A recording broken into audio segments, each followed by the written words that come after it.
My grandfather left me an empire worth $10 billion, but my family thought they could bully me into giving it all away. When I refused, my own parents threw my belongings onto the lawn in the pouring rain.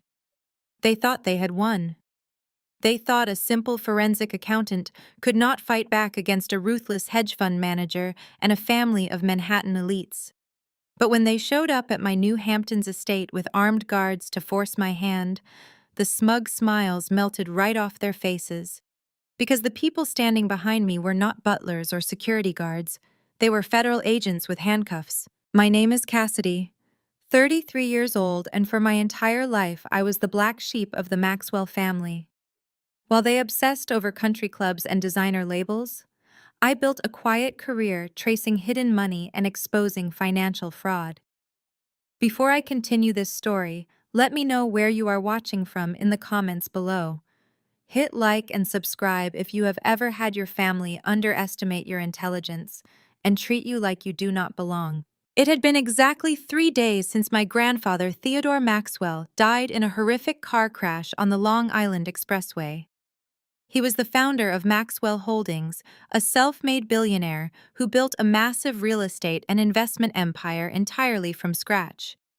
He was also the only person in our family who ever showed me genuine affection.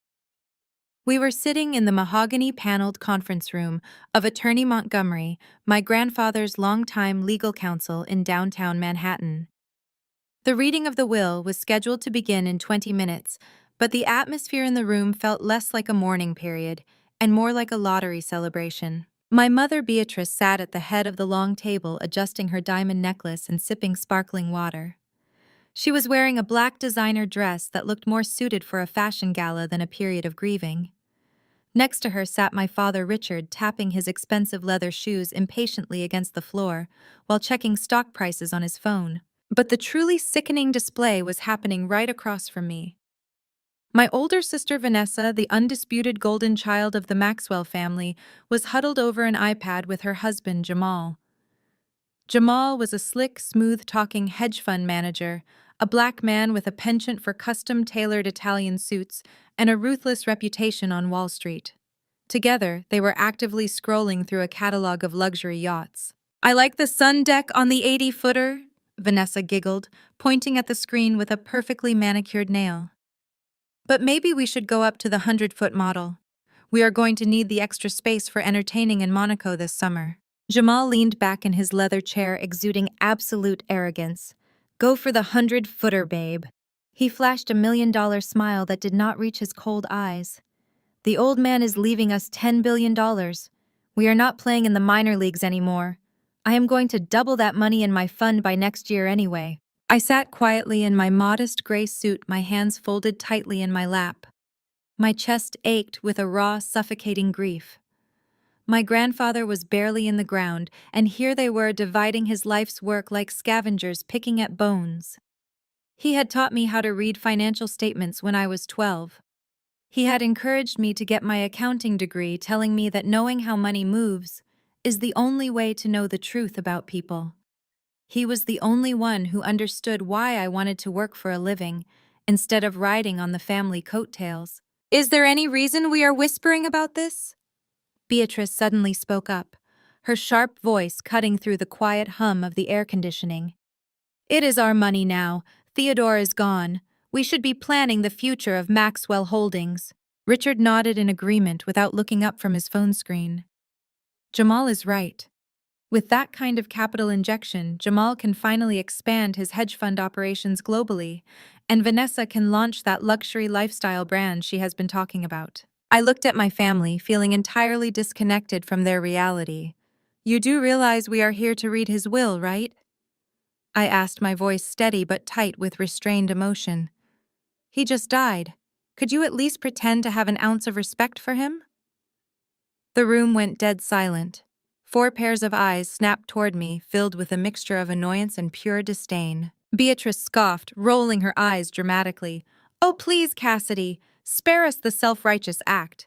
We all know you are just bitter because you chose a boring dead-end career." She reached into her designer handbag, pulled out a checkbook, and quickly scribbled something down with a gold fountain pen. She ripped the check from the pad and tossed it across the polished wooden table. It fluttered and landed right in front of me. I looked down. It was a check for $10,000. "What is this?" I asked flatly. "That is for the funeral expenses and whatever cheap catering you want to organize," Beatrice said, waving her hand dismissively. "Take it and leave. There is no point in you sitting here for the reading of the will." Vanessa smirked, leaning her chin on her hand. "Mom is right, Cassidy. Grandpa always hated how stubborn you were. You refused his help for college, you refused to work for his company, and you became a glorified bean counter. Do you honestly think he left anything to a penny-counting auditor who makes $80,000 a year?" Jamal chuckled, adjusting his gold Rolex watch. "Let us be real, Cassidy. You trace missing receipts for a living. You do not understand how real wealth operates. This table is for the people who are going to run the Maxwell empire. Take the 10 grand. Buy yourself a nicer suit. Go back to your cubicle and let the adults handle the big boy money." I stared at the check, then looked up at my mother. "You are trying to pay me to leave my own grandfather's will reading." "You are a disruption," Richard chimed in, his tone dripping with condescension. "You have always been a disruption.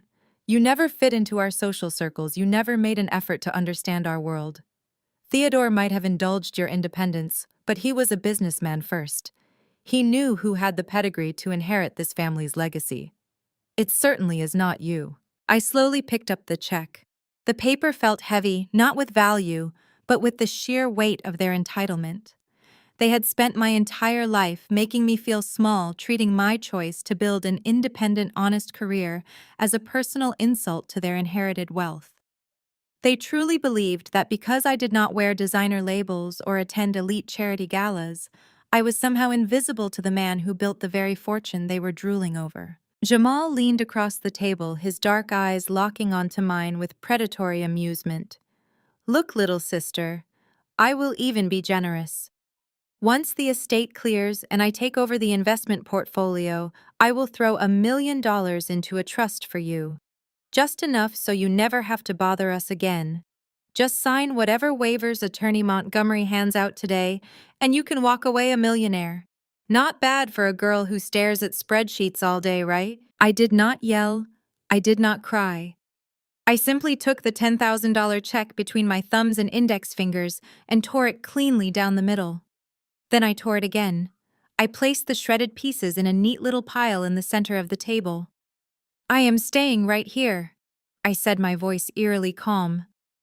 Beatrice gasped, her face flushing red with anger. "How dare you!" Before she could launch into another tirade, the heavy oak doors of the conference room swung open. Attorney Montgomery stepped in carrying a thick leather binder. His face was grave, his eyes tired. "Good morning, everyone," he said, taking his seat at the head of the table. "I apologize for the delay. The paperwork for an estate of this magnitude requires absolute precision." Jamal grinned, sitting up straight and adjusting his tie. "No problem at all, Montgomery. We are all eager to get down to business and start securing Theodore's legacy. Let us hear it." Montgomery opened the binder. The silence in the room returned, but this time it was electric thick with the anticipation of unimaginable wealth. I kept my eyes locked on the shredded check in front of me, bracing myself for whatever my grandfather had decided. Attorney Montgomery adjusted his reading glasses and looked down at the heavy parchment paper. He began with the standard legal declarations, affirming that Theodore Maxwell was of sound mind and body when this document was drafted exactly 14 days prior to the fatal car accident. My father Richard leaned forward, practically vibrating with greed. Montgomery spent the first agonizing 10 minutes listing off my grandfather's charitable donations. $50 million to a pediatric hospital in Boston, $20 million to an urban development initiative in Detroit, $10 million to various animal rescue foundations across New York State. With every million announced, I could see Vanessa shifting restlessly in her plush leather chair. She sighed heavily, twisting a massive diamond ring around her finger. Jamal patted her knee, whispering loud enough for me to hear that $50 million was nothing but a strategic tax write-off for an estate of this magnitude. They were indulging the dead man's philanthropy, waiting impatiently for the main course to be served. They genuinely believed the charity was just pocket change before the real wealth was handed over to them. Montgomery turned a page. The crisp sound of the thick paper seemed to echo loudly in the cavernous room. He paused, removing his glasses for a brief second, to wipe the lenses with a microfiber cloth. He was stalling. He knew the absolute chaos that was about to unfold within these four walls. He placed the glasses back on his face and cleared his throat. We now come to the specific bequests regarding the immediate family, Montgomery said, his voice dropping an octave. Beatrice sat up perfectly straight, a triumphant, glowing smile blooming on her face. Jamal crossed his arms over his chest, leaning back like a king preparing to receive the keys to his new kingdom. Montgomery read directly from the page. To my daughter Beatrice Maxwell, to my son-in-law Richard Maxwell, to my eldest granddaughter Vanessa, and to her husband Jamal, I leave the sum of one single United States dollar each. The room froze solid. For a span of 10 seconds, nobody took a breath. The central air conditioning hummed softly in the background, amplifying the sudden crushing silence. Jamal let out a short, sharp laugh, shaking his head as he uncrossed his arms. Right, Jamal said, waving his hand dismissively at the lawyer. That is the standard legal phrasing to prevent us from contesting the will later. It just means the main assets are wrapped up in the corporate trust structure. Go on, Montgomery. Skip the formalities. Get to the executive voting rights and the offshore portfolios. Montgomery did not smile. He did not nod. He looked Jamal dead in the eye with the icy, unwavering professionalism of a man who billed $1,000 an hour and tolerated zero disrespect. That is not a placeholder, Jamal, Montgomery said flatly. That is the entirety of your inheritance. $1. The will explicitly stipulates that a physical $1 bill is to be handed to each of you upon my reading of this document to ensure there is no legal ambiguity regarding Theodore's intent. He did not forget to include you in his estate planning. He actively chose to leave you nothing else. Vanessa gasped loudly, her hands flying up to cover her mouth. Beatrice's triumphant smile vanished instantly, replaced by a pale, sickly mask of utter confusion. Richard gripped the edge of the mahogany table so intensely, his knuckles turned pure white. "What are you talking about?" Beatrice demanded, her voice shrill and shaking with sudden panic. "Where is the rest of it? Where is Maxwell Holdings? Where is the Hamptons property?" Montgomery looked back down at the binder. "I will read your father's exact words, Beatrice. Please do not interrupt me again." He took a deep breath, steadying himself. "The entirety of my remaining estate, including 100% of all voting and non-voting shares in Maxwell Holdings, all liquid capital across domestic and international banking institutions, the primary residential estate located in the Hamptons, and all associated physical assets, artwork, and vehicles. I leave solely, exclusively, and irrevocably to my granddaughter Cassidy Maxwell." The silence that followed was absolute. It was a heavy, suffocating vacuum that sucked the oxygen straight out of the room. The smug, arrogant energy that had filled the conference space just moments ago was entirely obliterated, crushed under the weight of those final words. I sat frozen in my chair, my heart slamming violently against my ribs. $10 billion, an entire global corporate empire, the sprawling Hamptons estate, all of it, to me. As a forensic accountant, my brain immediately tried to process the sheer scale of those numbers, but the reality was too massive to compute. My grandfather had not just given me wealth, he had handed me the ultimate weapon. Montgomery continued reading my grandfather's final message, his steady voice echoing in the dead quiet. I leave this empire to the only person in this family who understands the true value of a dollar, the grueling labor required to earn it, and the absolute integrity required to protect it. Cassidy has never asked me for a handout. She has built her life on truth and diligence. I trust her forensic mind to clean up the rot that has infected certain branches of my legacy. She is my sole heir. Montgomery closed the thick leather binder with a definitive echoing thud. The physical shift in my family was a magnificent spectacle of human greed collapsing in on itself. Jamal's custom-tailored Italian suit suddenly seemed too tight for him. He stared at me, his dark eyes wide and bloodshot, his jaw literally unhinged. The confident, ruthless Wall Street predator had been reduced to a gaping, paralyzed statue. Vanessa dropped her iPad. It clattered harshly against the hardwood floor, the glass screen shattering loudly, but she did not even look down to check the damage. She just stared at me with pure, unadulterated horror, her chest heaving as she struggled to pull air into her lungs. Beatrice looked like she was about to physically vomit. She opened her mouth to speak, but only a raspy, breathless wheeze came out. All her elitist posturing, all her country club arrogance wiped out by a single legal document. Richard looked back and forth between me and Montgomery, his face turning a dangerous shade of crimson. The transition from absolute entitlement to complete devastating shock was total. They had walked into this room expecting to become billionaires, and they were walking out with a single-dollar bill. The deafening silence lasted only a moment before the shockwave hit. The explosion of anger was instantaneous and violent. Richard slammed both of his fists down onto the polished mahogany table with such force that the crystal water glasses rattled, spilling ice water across the expensive wood surface. "This is a total fraud," Richard roared, his face contorting into an ugly mask of rage. "You forged this document. Or worse, you manipulated him." He pointed a trembling accusatory finger directly at my face. My father was 82 years old. He was slipping. His mind was not right. And you opportunistic little parasite, you used your forensic accounting tricks to confuse a senile old man into signing away his entire empire. Beatrice shrieked, finally finding her voice as she stood up, her chair scraping loudly against the floorboards. "Richard is exactly right," she yelled, leaning over the table. "You isolated him. You filled his head with lies about our investments and our lifestyle. You think we do not know what you do for a living. You dig up financial dirt. You probably manufactured some fake report to make us look bad so he would rewrite the will in your favor. I am his only daughter. This wealth is my birthright. I carried you for 9 months, and this is how you repay me, by stealing my legacy." I sat perfectly still, letting their unhinged accusations wash over me. I did not flinch, and I certainly did not raise my voice to defend myself. The irony of their words was rich. Theodore Maxwell possessed a sharper mind at 82 than Richard and Beatrice combined.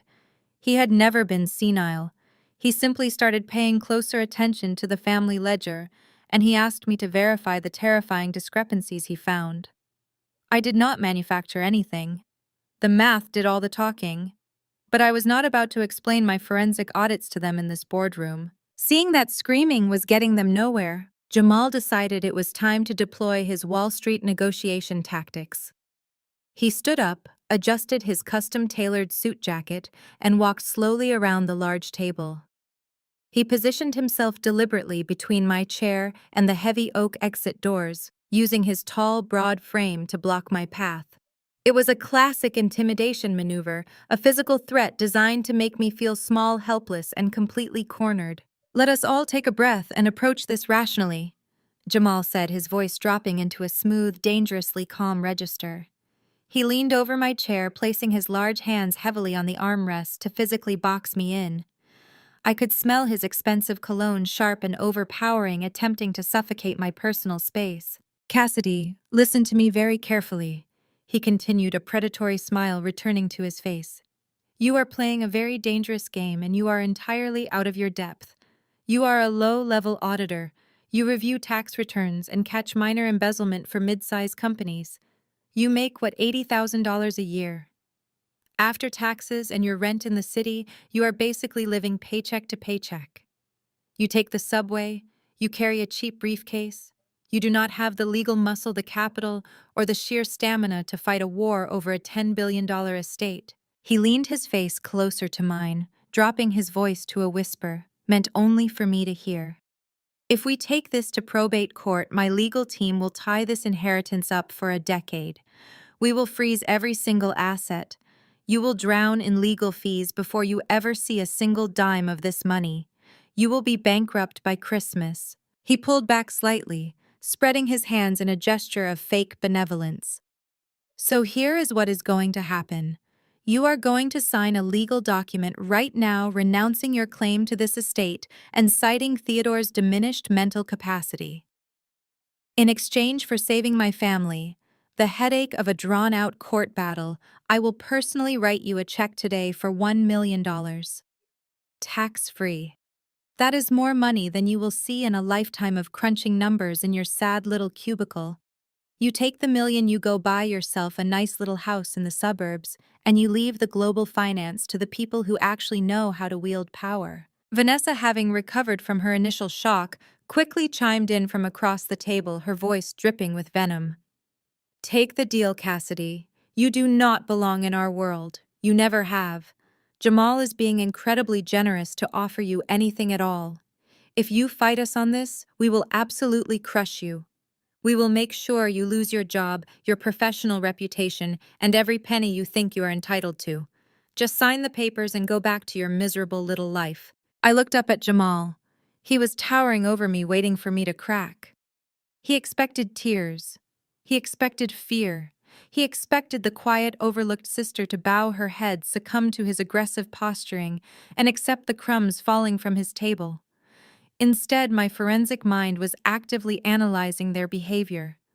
This level of extreme panic, the immediate leap to threats, the desperation to secure the assets today, it all confirmed what my grandfather and I had suspected. Jamal was not just greedy, he was running out of time. He needed billions of dollars immediately to cover a massive bleeding hole in his own hedge fund. I slowly reached down for my leather briefcase resting on the floor beside my chair. I lifted it onto my lap and pulled the zipper closed with a sharp, definitive sound. I stood up, forcing Jamal to take a rapid half-step back to avoid a physical collision. I was significantly shorter than him, but in that moment, I did not yield a single inch of ground. I looked him dead in the eye. I did not blink. I did not raise my voice. I simply let the absolute, unshakable certainty of my position radiate through the room. No. The single word hung in the air, sharp and heavy as an anvil. Jamal's confident, predatory smirk faltered, his brow furrowed in genuine confusion. "Excuse me," I said. "No." I repeated, my tone utterly flat and devoid of any emotion. "I am not taking your $1 million. I am not signing away my grandfather's legacy, and I am certainly not intimidated by a man whose hedge fund is currently bleeding capital faster than he can legally cover it up." Jamal's face drained of color, his jaw locked tightly. The sudden, calculated mention of his financial bleeding hit a nerve he thought was perfectly hidden from the world. Before he could recover his composure or attempt another physical threat, I stepped around him with deliberate, measured steps. I turned back to face my parents and my sister one last time as I reached the door handle. "You have your dollar," I said calmly, looking directly at my mother's horrified face. "Spend it wisely." Without waiting for another word, I walked straight out. Behind me, the conference room erupted into absolute, unhinged chaos. Beatrice began screaming my name, her voice cracking with pure hysteria. Richard was shouting threats of endless lawsuits and total destruction, his voice echoing violently off the mahogany walls. Vanessa was sobbing in absolute rage, demanding that Jamal do something to physically stop me. I did not look back. I stepped out into the quiet, thickly carpeted hallway of the law firm and let the heavy oak doors click shut behind me, sealing their frantic, greedy screams inside. The elevator ride down to the street level was the quietest 60 seconds I had experienced all week. The adrenaline from the boardroom was still rushing through my veins, but my mind was already shifting into high gear, calculating the logistical steps I needed to take. I had been staying at my parents' Manhattan townhouse for the past 4 days to help organize my grandfather's memorial service. I needed to get back there, grab my travel bags, and figure out my next move. The sky above New York City was already darkening, heavy gray clouds rolling in off the Atlantic. By the time my taxi navigated through the afternoon traffic and pulled up to the curb outside their pristine, multi-million-dollar townhouse, a torrential downpour had begun. I paid the driver and stepped out into the freezing rain, pulling my coat tight around my shoulders. I did not even make it to the front gate before I stopped dead in my tracks. My belongings were not inside waiting for me to pack. They were scattered across the meticulously manicured front lawn. Two of my suitcases had been thrown with such force that the zippers had burst open. My blouses, my work skirts, my shoes, and my personal toiletries were soaking wet, plastered against the muddy grass. A silk dress I had bought with my very first accounting paycheck was tangled in a rose bush, ruined by the thorns and the mud. A framed photograph of me and my grandfather, one of the few possessions I brought with me for comfort during the funeral, lay shattered on the cobblestone walkway. I looked up. Beatrice stood perfectly dry under the grand covered portico of the townhouse entrance. Richard stood right behind her, his arms crossed over his chest, his face set in a hard, unforgiving scowl. They had beaten me here. Jamal must have arranged a private car to speed them back from the law firm, just so they could orchestrate this petty theatrical display of power. They wanted to beat me to the punch to show me that I was entirely at their mercy in their territory. "Is this supposed to frighten me?" I asked, my voice cutting through the heavy sound of the falling rain. Beatrice took a step closer to the edge of the porch, making sure the rain did not touch her designer shoes. "This is your reality check, Cassidy," she spat, her voice echoing loudly in the street. "You think a piece of paper from a dead man makes you powerful? You are nothing. You have no home here. You have no family here. I brought you into this world and I can just as easily erase you from it." I stood in the downpour, letting the cold water run down my face and soak my hair. I did not move to gather my things. I simply stared at the woman who was supposed to be my mother. "If you walk away from this house right now, without signing over those estate papers, you are dead to me," Beatrice screamed over the rising wind. "Do you hear me? Dead. We will block you from every social circle.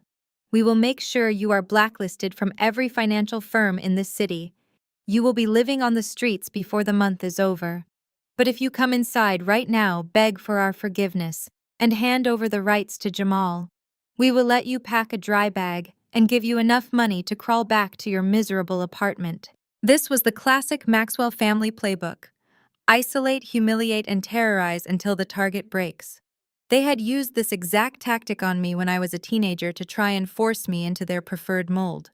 They expected me to fall to my knees. They expected me to cry, to apologize, to scramble in the mud to save my ruined clothes, and then beg for shelter from the storm. But I did not shed a single tear. The forensic accountant inside my brain was entirely detached, processing this scene as pure data. My parents were not acting out of strength. They were acting out of absolute, unadulterated panic.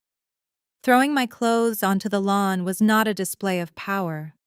It was the frantic flailing of people who realized they had lost control of the board. They needed those papers signed immediately, which meant they were terrified of what would happen if I actually took possession of the estate. I walked slowly toward the shattered picture frame on the cobblestones. I knelt down, ignoring the mud soaking into my gray suit trousers. I carefully picked up the photograph of me and my grandfather, brushing a piece of broken glass off his smiling face. I tucked it safely into the inside pocket of my dry leather briefcase. That was the only thing on this lawn that actually mattered to me. I stood back up. I did not shout. I did not hurl insults. I pulled my cell phone from my pocket and wiped the rainwater off the screen. I opened my ride-sharing app and selected an Uber Black. "What are you doing?" Richard barked from the porch, his authoritative posture faltering slightly at my total lack of hysteria. "Did you not hear your mother pick up your trash and get out of our sight?" "I am booking a ride," I replied evenly, my eyes focused on the screen. "And I am leaving the trash right where it is. You can pay your housekeeper to clean up your mess." Beatrice let out a harsh, mocking laugh. "A ride to where your cramped little rental in the city. Good luck paying your rent when Jamal freezes your bank accounts by tomorrow morning." I looked up from my phone, locking eyes with my mother through the curtain of heavy rain. "I am not going back to my rental, Beatrice." A sleek black luxury SUV rounded the corner and glided smoothly to a halt right at the curb beside me. The driver stepped out, opening an umbrella, ready to assist me with the bags scattered on the grass. I raised my hand to stop him. "Leave the bags," I told the driver. "I will not be needing them." I walked toward the open door of the SUV, then paused and looked back at my parents. They were staring at me, bewildered by my absolute calm. The satisfying realization that their ultimate punishment had completely failed to break me was beginning to register on their faces. "Where are you going?" Beatrice demanded, her voice losing its venom, replaced by a sudden creeping anxiety. I slid into the plush leather seat of the SUV and looked out the window at them. "I am going home," I said clearly. "To my $10 billion estate in the Hamptons. Do not ever contact me again." I pulled the heavy car door shut. As the driver put the vehicle into gear and pulled away from the curb, I looked through the rain-streaked window. Beatrice and Richard were left standing on the porch, completely frozen, staring at the empty space where I had just been. They had intended to leave me homeless and broken in the rain. Instead, they had just watched me walk away with a multi-billion-dollar empire without shedding a single tear.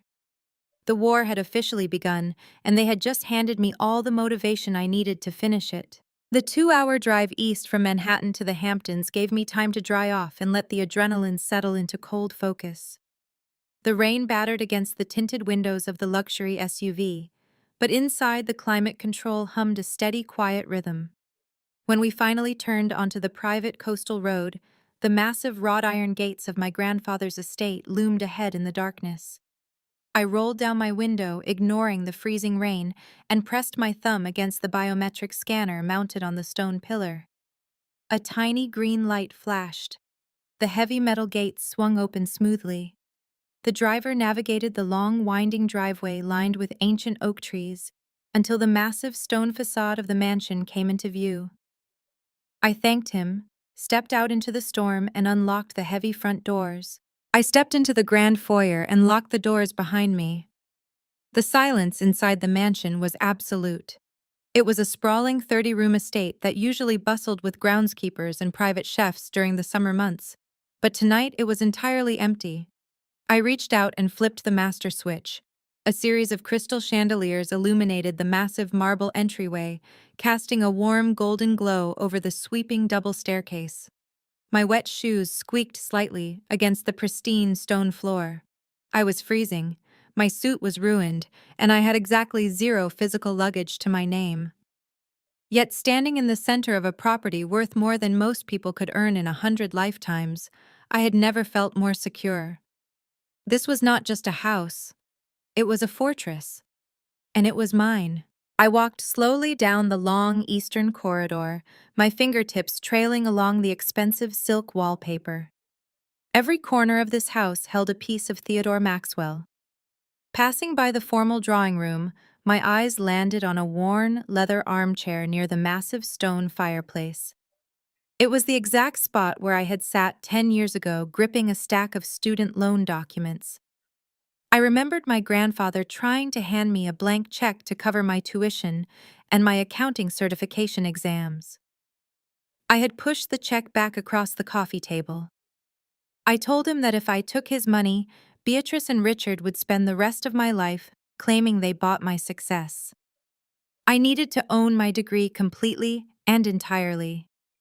My grandfather had looked at me with a sharp, piercing intensity that day. He slowly tore the blank check in half, nodded once, and told me that a forensic mind is useless without an incorruptible spine. That was the day the dynamic shifted. I stopped being just another grandchild and became the only person in the family he actually respected. At the end of the corridor, I pushed open the heavy double doors to his primary study. The room smelled faintly of his expensive cigars and old paper. The massive mahogany desk sat exactly as he left it, illuminated by the sudden flashes of lightning outside the floor-to-ceiling windows. I walked around the desk and ran my hand over the leather writing pad. Sitting right in the center was a thick black leather-bound ledger. It was the private accounting book he used to track the family foundation. Seeing that ledger instantly pulled me back to a humid afternoon last August. Jamal had cornered my grandfather in this very room, aggressively pitching a massive capital injection for a new offshore hedge fund venture. Jamal was throwing around aggressive financial buzzwords promising triple-digit returns and sliding glossy spiral-bound pitch decks across this exact desk. After Jamal left the room, confident he had secured a massive investment, my grandfather had called me inside. He handed me the pitch deck and asked me to look at the math. It took my forensic training exactly 20 minutes to spot the rot. The revenue projections were artificially inflated. The liabilities were buried in a labyrinth of shell companies and mezzanine financing structures. The whole portfolio was structured exactly like a classic Ponzi scheme. I showed my grandfather the hidden debt traps. I showed him how Jamal was using new investor capital to pay off old returns, disguising phantom assets as legitimate revenue. When I circled the damning numbers with a red pen, my grandfather did not look angry. He looked terrified. I stood in the quiet study staring down at the black ledger. Theodore Maxwell had built an empire from the ground up. He knew how to spot a bad deal, but he had trusted his family. He had trusted Vanessa and her flashy, smooth-talking husband. When I proved that Jamal was siphoning money through ghost accounts, it broke my grandfather's heart, but it also woke him up. He realized the parasites were already inside the house. I pulled the heavy leather chair out and sat behind the mahogany desk. I opened the black ledger. The final pages were filled with my grandfather's frantic, cramped handwriting. There were long lists of routing numbers, dates of massive wire transfers that Jamal had authorized without permission. And at the very bottom of the last page, a single line written in red ink caught my eye. The combination is not in the numbers. It is in the blood. I closed the ledger, my pulse quickening as the realization washed over me. Theodore Maxwell was a paranoid, brilliant man. He would never leave the real evidence just lying on a desk where anyone could find it. He had hidden it securely. I stood up from the chair and turned to look at the massive oil paintings lining the walls of the study. The real battle was just beginning, and I needed to find the ammunition he had left behind for me. I slowly stepped away from the mahogany desk, my eyes scanning the perimeter of the dimly lit study. The phrase from the ledger echoed in my mind. The combination is not in the numbers, it is in the blood. My grandfather never spoke in riddles unless he was actively trying to bypass surveillance. He built his empire in an era where handshakes mattered, but he adapted to the digital age with a terrifying paranoia. He knew Jamal had access to his digital networks. He knew Beatrice would comb through his paper files. If he had hidden the ultimate proof of their financial crimes, it had to be somewhere physical, somewhere strictly locked away from the greedy hands of his own children. I approached the eastern wall of the study, which was lined with massive gold-framed oil paintings. Most of them were generic maritime landscapes, expensive but impersonal. I walked past a rendering of a 19th-century clipper ship and a portrait of the original Maxwell Holdings office building. Then I stopped in front of a painting that felt entirely out of place. It was a simple, relatively unpolished portrait of my grandmother, the woman who passed away before I was born. My mother and sister hated this painting. They thought it looked cheap and clashed with the elite curated aesthetic of the Hamptons estate. They had repeatedly begged him to move it to the attic. He had fiercely refused. I stared at the portrait, remembering a quiet afternoon years ago. My grandfather had caught me admiring it and told me that blood and loyalty were the only two currencies that survived inflation. I reached out, pressing my palms against the heavy gilded frame. I pushed gently to the left. It did not budge. I applied upward pressure, then pulled slightly on the right edge. With a soft hydraulic hiss, the entire portrait swung outward on a set of concealed, heavy-duty hinges. Behind the canvas, carved directly into the original stone masonry of the mansion, was a sleek, matte black steel vault.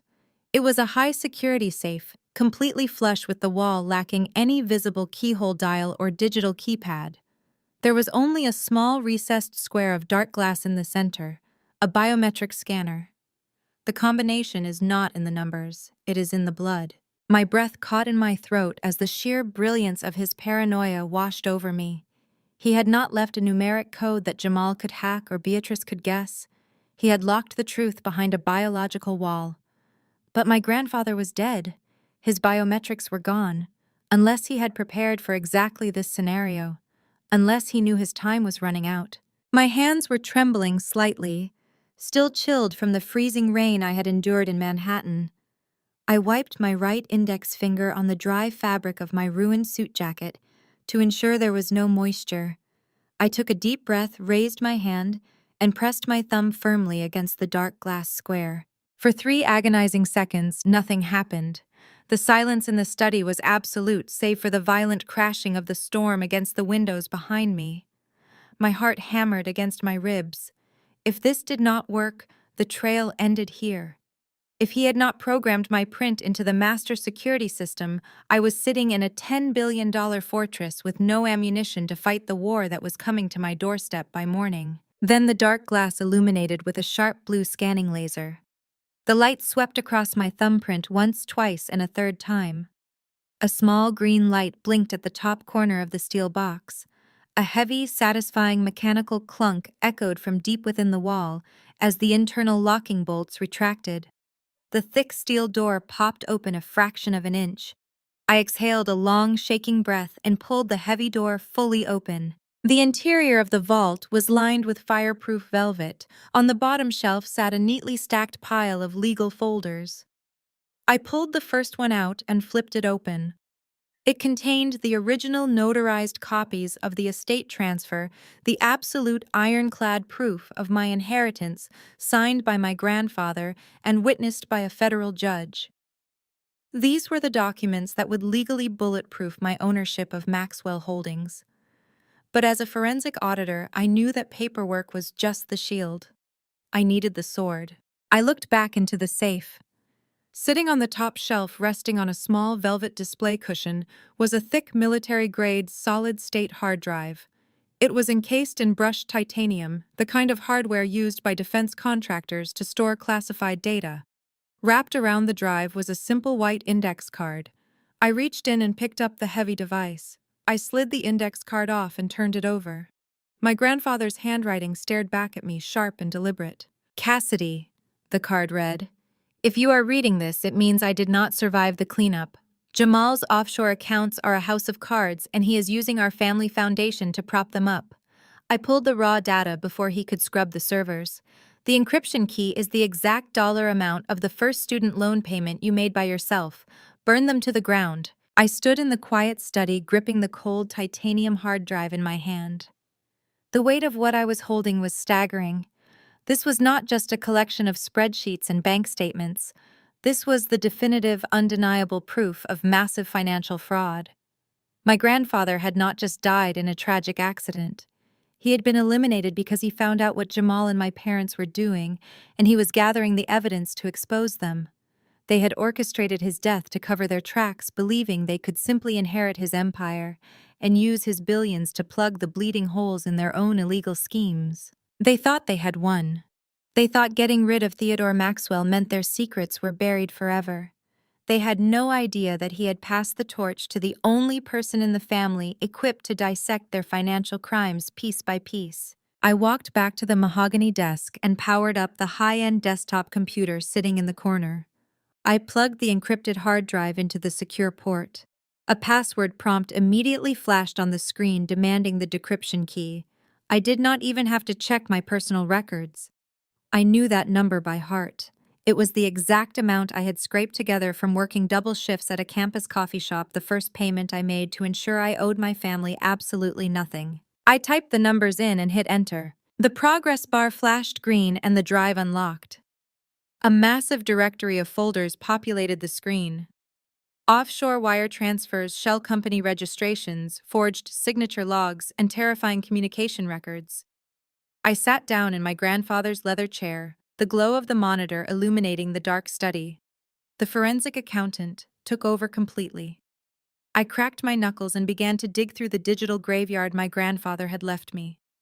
I was going to find every single stolen dollar, every illegal wire transfer, and every lie they had ever told, and I was going to use it to rip their entire world apart. The raw data on the titanium drive was a massive tangled web of financial obfuscation.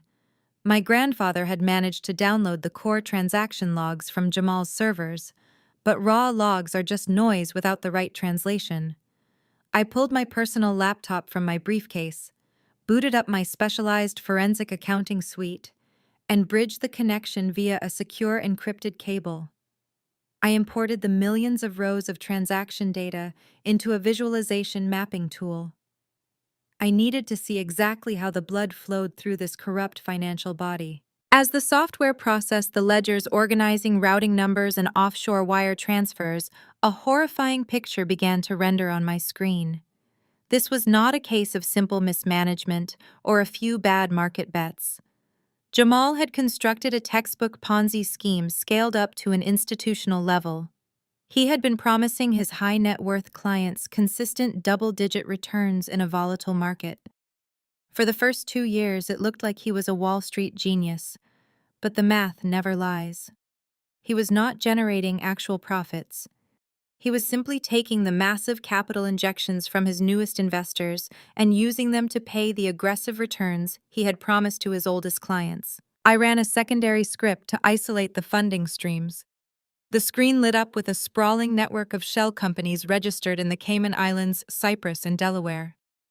Jamal had layered the transactions beautifully, bouncing the money through dummy corporations to wash the origin before depositing it into the hedge fund's primary liquidity accounts. It was a sophisticated integration phase designed to fool standard tax audits. But forensic accounting looks for the gaps, the phantom yields that have no underlying asset generating the cash. Jamal had run out of new investors 6 months ago. The pyramid was collapsing, and he needed a massive influx of cash to keep his early investors from triggering a run on the fund. That was where my parents came in. I opened a folder labeled Foundation Transfers. My stomach churned as I read the authorization signatures on the digital PDF files. Richard and Beatrice Maxwell. My parents. They were the primary board members of the Maxwell Family Charitable Foundation, a tax-exempt entity my grandfather had funded with hundreds of millions of dollars, meant for cancer research, housing development, and education grants. The documents showed that starting last October, my parents had authorized a series of emergency loans from the charitable foundation to a holding company named Vanguard Apex. I cross-referenced the holding company's tax identification number with Jamal's network. It was a direct pipeline. My parents had knowingly embezzled over $100 million from a federally registered charity to prop up their son-in-law's collapsing Ponzi scheme. They did not just turn a blind eye. They were fully complicit. They had actively participated in federal wire fraud, tax evasion, and the embezzlement of nonprofit funds. I stared at the digital signatures of the people who had raised me, the people who had thrown my clothes into the freezing rain just hours ago, telling me I was a worthless disappointment. They had draped themselves in designer clothes and country club elitism while literally stealing from dying children to finance their luxury yachts and vanity lifestyle brands. I dug deeper into the audit trails my grandfather had assembled. He had noticed the liquidity drain in the foundation during his quarterly review. Theodore Maxwell was old school. He did not confront them immediately. He hired private investigators and forensic data analysts to quietly shadow the money. He built an airtight case. He had compiled the bank routing numbers, the IP addresses used to authorize the illegal transfers, and the falsified K-1 schedules Jamal had been distributing to his wealthy victims. The depth of their betrayal was staggering. My parents had leveraged the Maxwell name to give Jamal credibility in elite circles. They had used my grandfather's pristine reputation to lure in new investors, effectively making the Maxwell family the face of a massive criminal enterprise. If the Securities and Exchange Commission or the FBI caught wind of this, without proper context, the entire Maxwell legacy would be destroyed. The federal government would freeze every asset, seize the properties, and drag my grandfather's name through the mud. That was why Theodore rewrote his will. He realized his own daughter and son-in-law were parasites preparing to bleed his empire dry to save themselves from federal prison.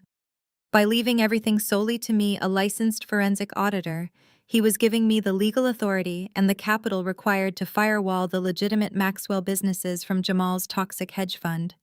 He knew I was the only one ruthless enough and clean enough to sever the infected limb before it killed the host. I exported the most damning transaction logs and began compiling a master dossier. I organized the evidence into clear, undeniable categories: wire fraud, embezzlement, securities fraud, conspiracy to commit money laundering. Every single file I dragged into the dossier was a nail in their collective coffin. The data mapping software had built an indisputable roadmap of their guilt, complete with timestamps and internal company communications, where Richard and Jamal discussed covering up the missing foundation money. But as I reviewed the final batch of offshore transfers, I noticed an anomaly, a gaping, bleeding hole in Jamal's ledger that did not make sense. Even with the 100 million stolen from the charity, the numbers did not balance. Jamal had been making massive regular payments to an unlisted, unverified offshore entity. These were not returns paid to angry hedge fund clients. These were structured, aggressive wire transfers that bypassed standard banking protocols. They looked exactly like extortion. I leaned closer to the monitor, the blue light reflecting in the dark study. The forensic puzzle was shifting rapidly. My family had not just stolen from a charity to keep up appearances. They were funneling millions into a black hole, and the entity on the receiving end was draining them dry. The sheer panic they displayed today, the desperation to force me to sign over a $10 billion estate, was not just about maintaining their lavish lifestyle or keeping the SEC off their backs. They were running for their lives. I just needed to find out who was chasing them. I sat back in the leather chair, staring at the financial labyrinth mapped out on my screen. The embezzlement was undeniable. The Ponzi scheme was a ticking time bomb. But as I scrubbed through the final batch of data, a chilling pattern emerged. The extortion payments Jamal was making, the millions funneled into that black hole, were timed perfectly with shifts in my grandfather's audit schedule. My grandfather was not just investigating Jamal's hedge fund. He was actively preparing to dismantle it. I opened a folder labeled Federal Communications.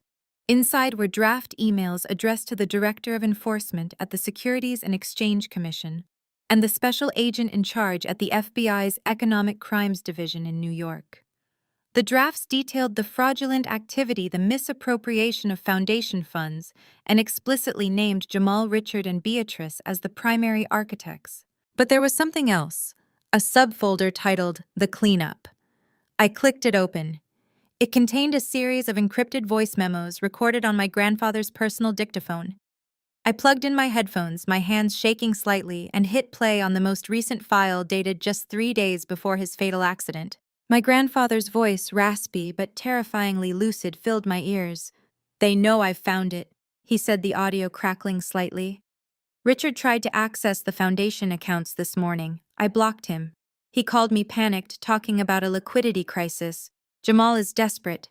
The cartel he's laundering for gave him a hard deadline. If he doesn't produce $50 million by the end of the month, they're going to make an example out of him and Vanessa. He begged me to unfreeze the foundation funds. I told him I was going to the SEC on Monday. I told him he was going to prison and I was going to make sure the Maxwell name survived the fallout." A heavy silence stretched on the recording before his voice returned lower and filled with a profound, crushing sorrow. "Beatrice called me an hour later, my own daughter. She didn't apologize. She didn't beg. She told me that if I went to the feds, I would destroy the family.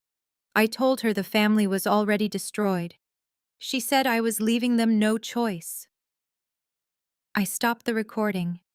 The words hung in the air, cold and definitive. Leaving them no choice. I opened the next file, a PDF, containing a private investigator's report on a man named Elias Thorne. The report detailed Thorne's extensive criminal record, primarily involving vehicular sabotage and staged accidents for high-profile clients trying to collect insurance payouts.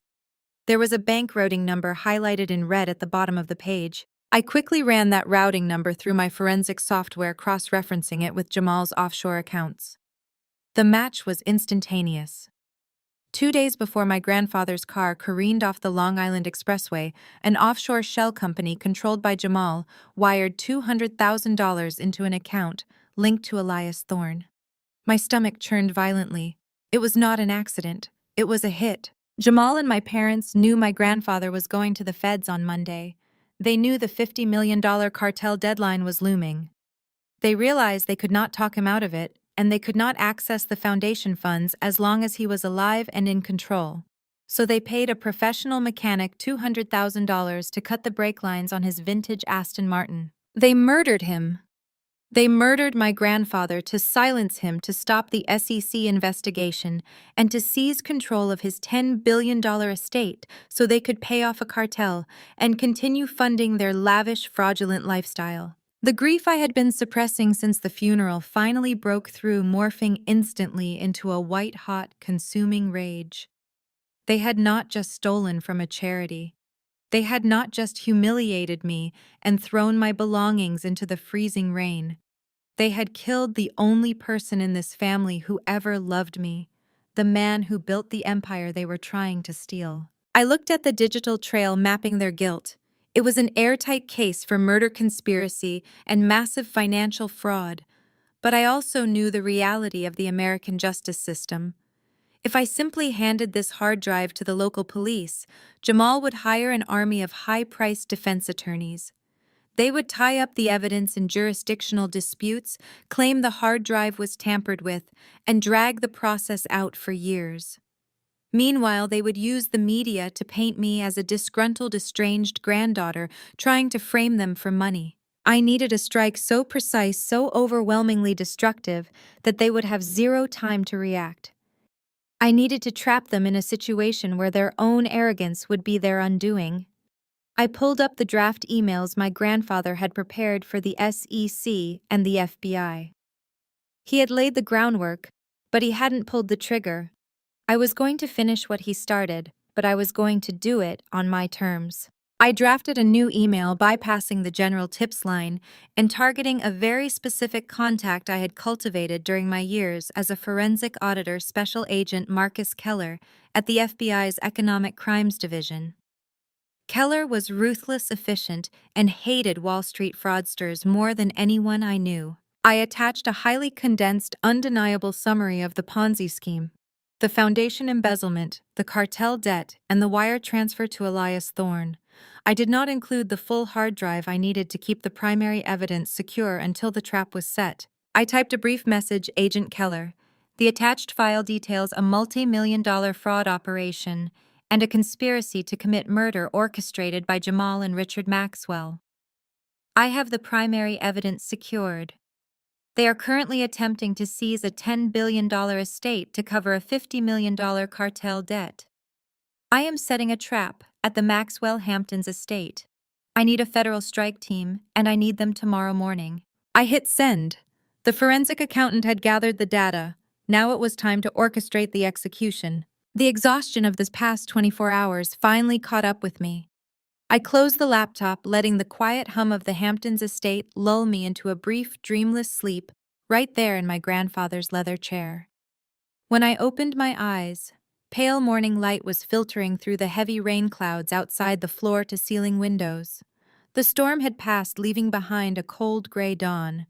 I stretched my stiff muscles and walked to the kitchen to brew a pot of coffee, my mind already running through the checklist of tasks for the day. First on the agenda was securing funds to hire private security for the estate until the federal agents arrived. I pulled out my phone and opened my personal banking application to transfer a retainer fee. The screen loaded for a second before flashing a stark red error message. Access denied. Please contact customer service. I frowned, tapping the screen to refresh the page. The same error appeared. I switched to the application for my secondary checking account, the one I used for business expenses. It threw the exact same code. A cold sensation prickled at the base of my neck. I quickly navigated to the secure web portal Attorney Montgomery had set up for me yesterday afternoon, which contained the immediate liquidity trust funds from the Maxwell estate. I typed in my credentials, hit enter, and watched as a formal legal notice populated the screen. Account suspended. Pending judicial review.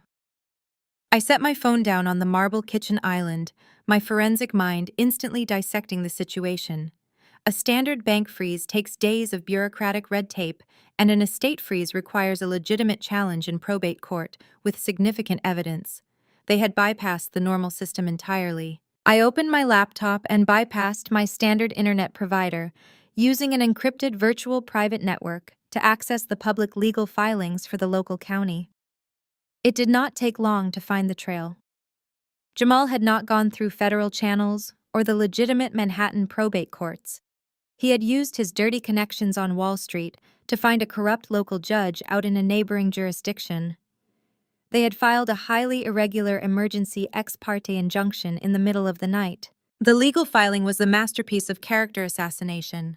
Jamal and my father had submitted sworn affidavits claiming that I was suffering from a severe, acute psychotic break brought on by the grief of my grandfather's sudden death. They alleged that I had violently threatened them during the reading of the will-destroyed property and was currently a danger to myself and the estate.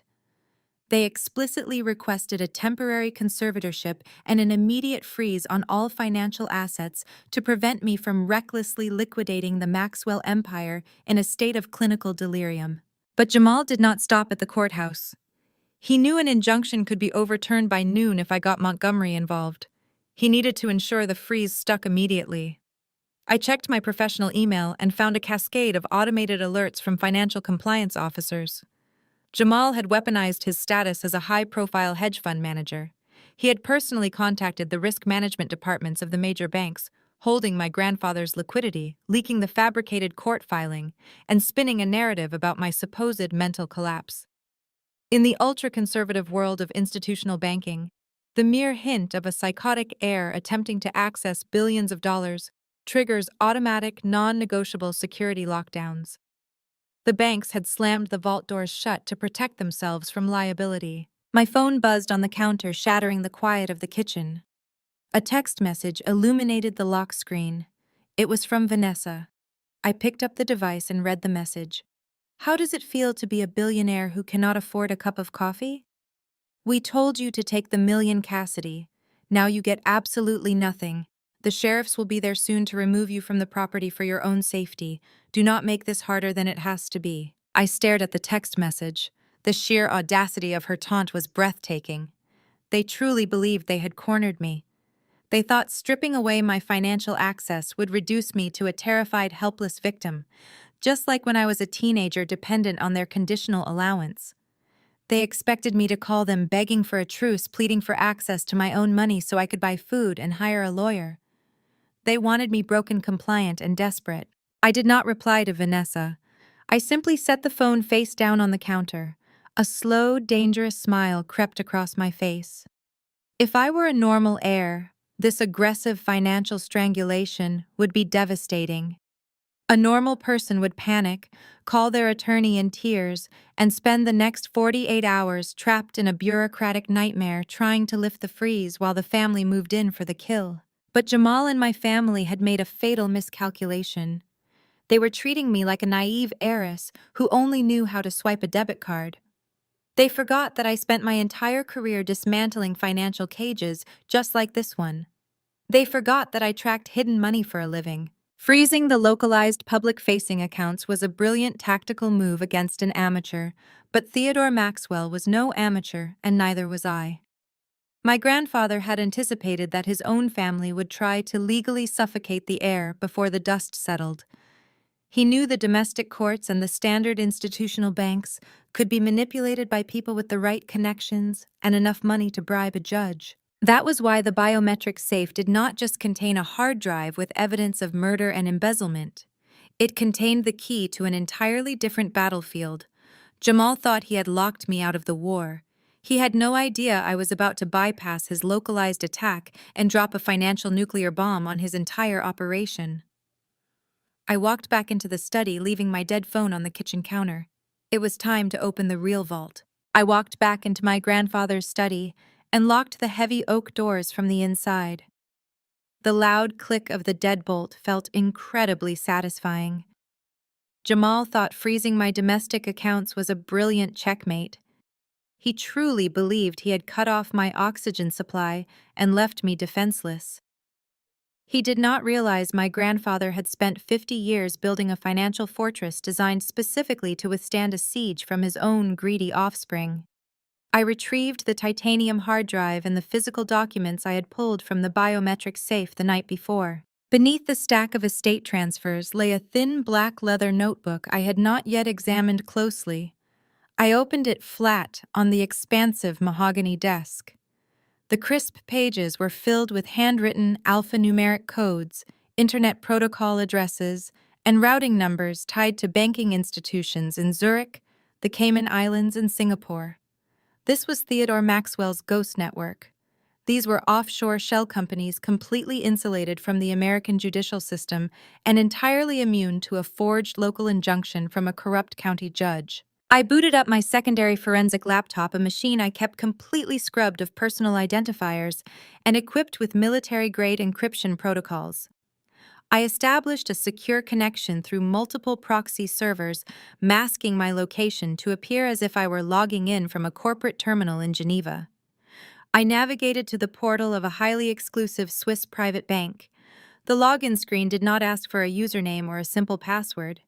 It asked for a sequence of secure token keys. I typed in the 12-digit alphanumeric code from the black notebook, followed by a secondary password my grandfather had memorized and passed down to me in a casual conversation years ago. The screen turned green. Access granted. The dashboard populated with a stunning array of decentralized trust accounts. I was looking at a reserve holding $50 million in completely liquid, untraceable capital. Jamal could freeze my checking account all he wanted. He could not touch a single cent of this. I immediately opened a secure payment gateway and wired a massive retainer fee to a private security firm based in New York City, authorizing them to deploy an armed perimeter team to the Hamptons estate within the hour. I was not going to let Jamal's hired thugs drag me out of my own house under the guise of a fake eviction notice. With my physical perimeter secured, I went to work transforming the elegant wood-paneled study into a forensic war room.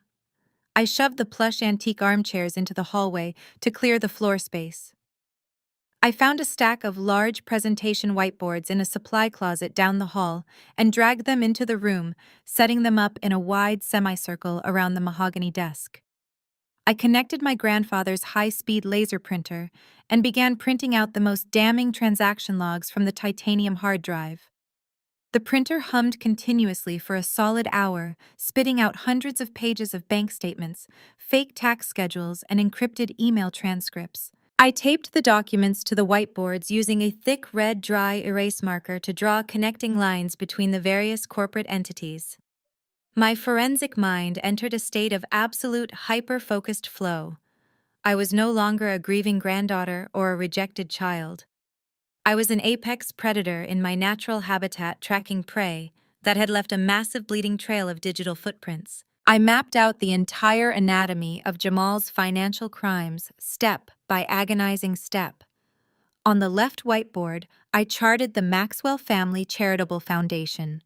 I pinned up the authorization forms bearing the digital signatures of Richard and Beatrice. I drew a thick red line showing the $100 million my parents had embezzled, funneling it directly into Vanguard Apex Jamal's primary holding company.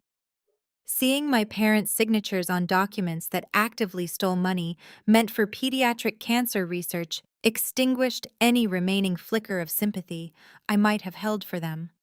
They were not just greedy, they were fundamentally corrupt. In the center of the room, I mapped the Ponzi scheme. I listed the names of his high-net-worth investors and traced how their new capital was being recycled to pay off fake dividends. I highlighted the exact dates where the legitimate revenue flatlined and the fraudulent payouts began. Jamal had constructed a beautiful, shiny facade, but the foundation was completely rotten. The data proved he was insolvent, running entirely on fumes and stolen charity funds. On the right whiteboard, I mapped the darkest, most dangerous corner of his empire, the $50 million cartel debt.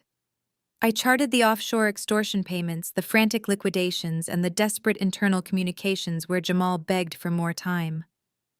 Finally, right in the center of that board, I pinned the bank record showing the $200,000 wire transfer to Elias Thorne, the mechanic hired to cut my grandfather's brake lines. Standing back, I looked at the massive, interconnected web of fraud, theft, and murder surrounding me.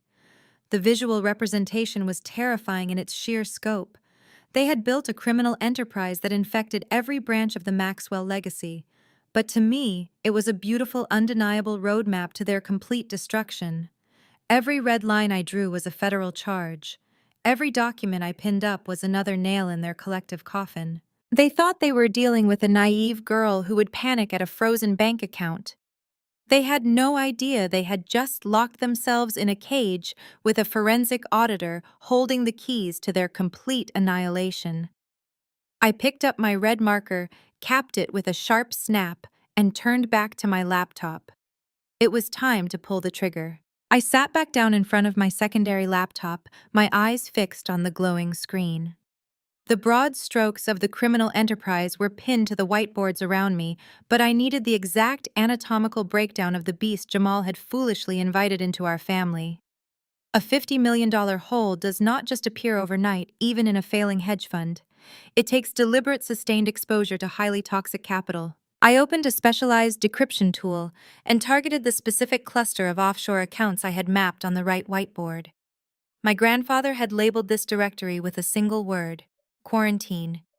He knew this specific money was venomous. I isolated the routing numbers for the massive structured wire transfers Jamal had been making for the past 18 months. They were all funneled into a corporate entity registered in Cyprus under the name Obsidian Global. On paper, it looked like a standard private equity group investing in emerging markets. But my forensic software stripped away the corporate veil layer by layer. I bypassed the registered agents, dug through the intermediary holding companies in Panama, and finally hit the bedrock. Obsidian Global was not a private equity firm. It was a sophisticated money laundering syndicate directly operated by a notorious international cartel. A cold wave washed over me as the reality of Jamal's colossal arrogance sank in. He had not just defrauded wealthy socialites in Manhattan. In his desperation to maintain the illusion of his hedge fund's success, he had actively solicited capital from organized crime. He took dirty money, promised to wash it through his legitimate market investments, and guaranteed a clean, high-yield return. It was the ultimate pact with the devil. And when his Ponzi scheme began to collapse, he stopped generating returns. He started losing the cartel's money. You can stall an angry tech investor with a fake quarterly report. You cannot hand a fake spreadsheet to a cartel lieutenant. I navigated to a subfolder containing intercepted network traffic from Jamal's private server. My grandfather had utilized a shadow program to mirror Jamal's encrypted messaging application. I opened the chat logs. The transcripts were a terrifying descent into sheer animalistic panic. The messages from the Obsidian Global handler were sparse, chillingly polite, and undeniably lethal. At first, they simply asked for status updates on their yields. Then the tone shifted. 6 months ago, the messages demanded a full return of their initial $50 million principal. Jamal's responses were frantic, filled with pathetic excuses about market volatility and liquidity constraints. He begged for more time, promising exponential returns if they just gave him another quarter to reorganize his portfolio. The final message from the cartel was dated just 1 week ago. It was not a request, it was a death sentence. I read the transcript aloud, the words tasting like ash in my mouth. "We do not tolerate delays, Jamal. You have utilized our capital to fund your personal lifestyle. This is unacceptable theft. You have until Friday at midnight Eastern Standard Time to wire the full $50 million to the designated account. If the funds do not clear, we will not send lawyers. We will send our collection team to your residence. Your wife, Vanessa, will be held accountable alongside you. Do not test our resolve." I checked the calendar on my laptop. Friday at midnight. That was exactly 48 hours from now. The revelation hit me like a physical strike to the chest. The entire scene at Attorney Montgomery's office suddenly made perfect sense. The smug attitudes, the iPad browsing for luxury yachts, the arrogant laughter, it was all a desperate, meticulously constructed theatrical performance. Jamal and Vanessa were not casually planning a summer in Monaco. They were staring down the barrel of a loaded gun, sweating in sheer terror, putting on a brave face to ensure the lawyer suspected nothing. They needed my grandfather's $10 billion estate to unlock the $50 million in liquid cash required to save their own lives. When Montgomery announced that the entire empire belonged to me, he was not just cutting them out of a fortune, he was signing their death warrants. That was why Richard and Beatrice were so hysterical. That was why they had murdered my grandfather by cutting the brakes on his car. Theodore Maxwell was going to the federal authorities, which would have instantly frozen every single account tied to the family including the foundation funds Jamal desperately needed to pay off the cartel. They killed the patriarch of our family not just out of greed, but out of pure, unadulterated survival instinct. They thought eliminating him would give them immediate control of the capital. Instead, he had bypassed them entirely and handed the keys to me. I stared at the chat logs, feeling a strange, hollow sensation in my chest. My sister and my parents were currently trapped in a burning building of their own making.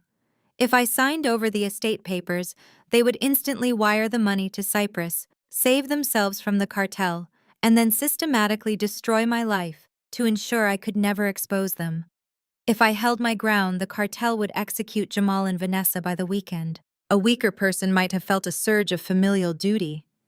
A normal sister might have panicked, called the authorities to request protective custody for her siblings, or even considered handing over a fraction of the money to spare their lives. But I remembered the freezing rain hitting my face just hours ago. I remembered my ruined clothes scattered in the mud. I remembered Beatrice standing dry on the porch telling me I was dead to them. I remembered Vanessa texting me to mock my frozen bank accounts, reveling in her attempt to starve me out. They were facing execution by an international crime syndicate, and yet they still prioritized trying to emotionally and financially destroy me. They were venomous to the core. I was not going to save them. They had dug their own graves, and they had filled them with the stolen money of cancer patients and the blood of my grandfather. I was simply going to ensure that when the hammer fell, it fell exactly where I wanted it to, and the Maxwell empire remained completely untouched by the blast radius. I minimized the chat transcripts and opened a clean, secure terminal window. The deadline was Friday at midnight. Jamal was running out of oxygen, which meant his next move would be reckless, violent, and utterly predictable. He could not wait for a drawn-out legal battle. He could not rely on fake court injunctions. He needed my physical signature on a transfer of assets document, and he needed it today. I cracked my knuckles. My eyes locked on the glowing monitor. It was time to give my brother-in-law exactly what he wanted on a silver platter rigged with federal explosives. I minimized the cartel chat logs and opened my standard public-facing email client. As a forensic auditor, I spent years teaching corporate clients how to secure their communications against corporate espionage. I knew exactly how hackers infiltrated networks, which meant I knew exactly how to leave the front door wide open while making it look like a terrified accident. Jamal was desperate, but he was not stupid. He had likely hired a dark web tech firm to monitor my digital footprint the moment I walked out of the law firm yesterday. They would be tracking my IP address, monitoring my unsecured traffic, waiting for me to make a mistake. I was going to give them a masterpiece of a mistake. I opened a new message addressed to Attorney Montgomery. I did not use the secure portal he had set up for me. I did not use a virtual private network. I routed the connection straight through the standard, easily intercepted commercial wireless network of the Hamptons estate. I even disabled the basic firewall on my router. I wanted the data packets to be so exposed that a first-year computer science student could intercept them. I began to type deliberately, letting my fingers slip to create typos, formatting the message to look like the frantic, terrified ramblings of a woman who had just realized she was in way over her head. Montgomery. The email began. Please respond immediately. Jamal froze all my bank accounts. I cannot access a single dollar. I am trapped out here at the Hamptons property, and I am completely terrified. Beatrice and Richard threw me out in the rain yesterday and threatened to destroy me. I do not know what Jamal is capable of, but my credit cards are declining and the estate funds are locked. I paused, making sure the tone hit that perfect note of absolute desperation. Jamal needed to believe the financial strangulation had worked perfectly. He needed to taste my panic. I continued typing. I have the original physical copies of the will with me. I also found a biometric safe behind a painting in the study. I opened it. Montgomery Grandpa kept ledgers. Physical ledgers tracking all the foundation money and some terrifying offshore transfers. I have them all sitting right here on the desk. I am too scared to drive back to the city to file the will with the probate court today. I am completely alone here. No security, no staff, just me and the original documents. Please tell me what to do. Can I just sign the transfer papers Jamal offered And make this stop, I cannot fight them. Please send help. I read over the draft. It was pathetic. It was the exact psychological profile my family had assigned to me my entire life: weak, easily intimidated, and entirely dependent on others to solve my problems. It confirmed that I had not yet legally filed the will, meaning the estate transfer was not yet a matter of public record. It confirmed I was alone, isolated, and entirely defenseless. Most importantly, it confirmed that the only physical evidence of their financial crimes was sitting on a desk in an empty mansion. It was an irresistible lure.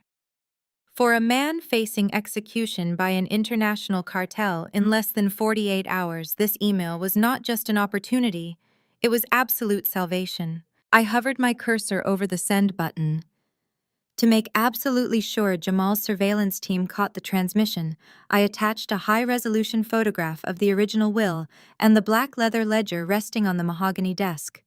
The metadata embedded in the image file contained the exact GPS coordinates of the Hamptons estate timestamped to the current minute. It was a digital flare gun fired directly into the dark sky. I clicked send. The progress bar zipped across the bottom of the screen, and the email vanished into the ether. I immediately closed the laptop, severing the connection. I did not need to wait for Montgomery to reply. I had already spoken with him through a secure satellite phone channel hours ago, warning him to ignore any unencrypted communications from my public addresses. He was already drafting the necessary cover stories on his end to keep my family completely in the dark. I stood up from the desk and began preparing the physical environment. If my psychological profile of Jamal was accurate, he would not wait for nightfall. The cartel deadline was breathing down his neck, and my email had just informed him that the window of opportunity was wide open. He would assemble whatever hired muscle he could afford on short notice and drive straight out to the coast. I moved through the massive study, meticulously arranging the scene. I placed the black leather ledger right in the center of the desk, perfectly aligned with the brass lamp. I set the notarized copies of the will right beside it. I left an expensive fountain pen resting on top of a blank sheet of paper, a visual cue of my supposed readiness to surrender everything to them. Then I walked to the heavy oak double doors of the study and pulled them wide open. I moved down the hallway, unlocking the grand front entrance of the mansion. I disarmed the localized perimeter alarms. I wanted them to drive right up to the front steps. I wanted them to walk through the doors feeling like absolute conquerors. They needed to feel the intoxicating rush of total victory right before the floor gave way beneath them. I returned to the study, pulled a heavy, high-backed leather chair into the center of the room, and sat down facing the open doors. The storm outside had completely died down, leaving the estate wrapped in a chilling, heavy silence. I crossed my legs, rested my hands calmly on the armrests, and looked at the clock on the wall. The bait was in the water. Now there was nothing left to do but wait for the predators to arrive. 70 miles away in the heart of Manhattan, the atmosphere inside the Maxwell townhouse was suffocating. The air conditioning was running at full blast, but Jamal was sweating straight through his custom-tailored Italian shirt. He paced back and forth across the Persian rug in the living room, a crystal tumbler of scotch gripped tightly in his hand. The $50 million cartel deadline was a literal noose tightening around his neck with every passing hour. He had stopped checking the stock market and started checking the security cameras outside his building, terrified that the collection team had arrived early. Vanessa was sitting on the velvet sofa, chewing aggressively on her thumbnail. Her credit cards had started declining that afternoon.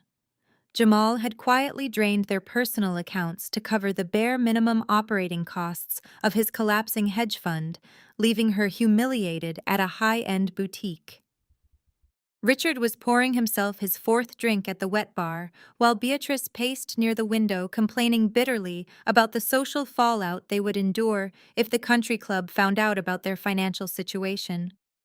They were a family of cornered rats, mere hours away from turning on each other to survive. Then a sharp metallic ping echoed from the sleek black laptop resting on the glass coffee table. Jamal froze. He set his scotch glass down so hard the liquid sloshed over the rim. He had paid a small fortune to a dark web surveillance firm to monitor the digital traffic coming in and out of the Hamptons estate. He lunged across the coffee table and opened the laptop. His dark eyes scanned the intercepted data packet, reading the unencrypted email line by line. A low, vibrating chuckle started deep in his chest. The chuckle quickly escalated into a loud, booming laugh that echoed through the tense living room. The sheer, overwhelming relief radiating from his body instantly shifted the energy in the space. "I told you," Jamal shouted, slamming his hand triumphantly against the edge of the table. "I told you she would crack." Vanessa jumped up from the sofa. "What is it? What did she do?" Jamal spun the laptop around so the entire family could see the screen. He magnified the intercepted email and the attached high-resolution photograph. "Look at this masterpiece of cowardice." She routed it straight through the unsecured local network. "She is begging the lawyer for help. She says she is terrified, completely alone, and ready to sign the transfer papers to make it all stop. And look at the photo. She left the physical ledgers and the original will sitting right on the desk." Beatrice rushed over her designer heels, clicking sharply against the hardwood floor. She read the panicked words Cassidy had deliberately crafted, and a wicked, satisfied smile spread across her face. "She was always such a fragile, pathetic girl," Beatrice sneered, adjusting her silk blouse as her elite arrogance came flooding back. "One night alone in the dark, stripped of her bank accounts, and she completely crumbles. I knew the financial freeze would break her spirit. She does not have the stomach for this level of conflict. She is exactly where she belongs, crying in an empty room, waiting for someone to rescue her." Richard let out a long, heavy exhale, running a hand through his silver hair. He stared at the photograph of the black leather ledger resting on the mahogany desk. "That book contains every wire transfer we authorized from the foundation. We have to get our hands on it tonight and burn it to ash. If she hands that over to the probate courts or the authorities, we are finished." "We are not just burning the book," Jamal said, his voice dropping into a cold, ruthless register. "We are taking everything. The cartel deadline is tomorrow night. I am not waiting for a drawn-out legal surrender or for the lawyer to drive out there and hold her hand. We are going to the Hamptons right now. We walk in, we put the asset transfer documents in front of her face, and we do not leave until her signature is on the dotted line." Vanessa clapped her hands together, a sudden vicious excitement lighting up her eyes. "Finally. We can kick her out into the dirt where she belongs and get our lives back. I want my yacht, Jamal. I want everything that old man promised us." Jamal was already pulling out his encrypted cellular phone. "You will get it, babe, but we are not taking any chances. She is desperate, which means she might try to lock the doors or call the local police when she sees us pull up. I am going to make a few phone calls and stack the deck so heavily she will not even be able to breathe without our permission." He dialed a number he kept strictly off the books. It belonged to a private security contractor who specialized in hostile corporate takeovers and aggressive asset seizures. Jamal did not mince words. He ordered 4 heavily armed ex-military contractors who knew how to clear a massive residential property without asking questions. He promised them triple their usual rate for immediate same-day deployment. Next, Jamal opened his contacts and found the number for a local law enforcement official in the Hamptons. Sheriff Higgins had been on Jamal's payroll for years, accepting generous cash envelopes in exchange for ignoring the noisy, extravagant parties the Maxwell family threw during the summer season. "Sheriff Higgins," Jamal said smoothly when the line connected. "I have a highly sensitive family emergency at our coastal estate. My sister-in-law is suffering from a severe psychotic break. She broke into the property, she is highly unstable, and she is hoarding sensitive corporate documents. I am heading out there with my family to conduct a wellness check and secure the premises. I need you to meet us at the gates with your cruiser. Bring an official eviction mandate. I will make sure a $50,000 campaign donation finds its way to your office by Monday morning." Jamal hung up the phone and smiled at his family.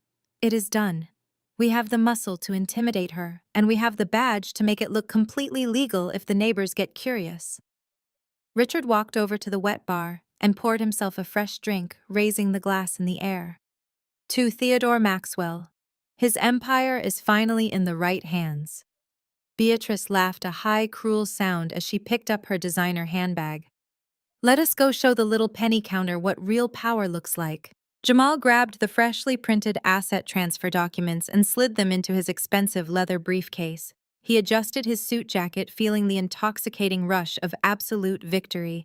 He had outsmarted the cartel, he had outplayed the old man, and he was about to crush the annoying little auditor who thought she could stand in his way. They marched down to the underground parking garage of the townhouse. 3 black luxury SUVs were already idling their headlights, cutting through the dim concrete space.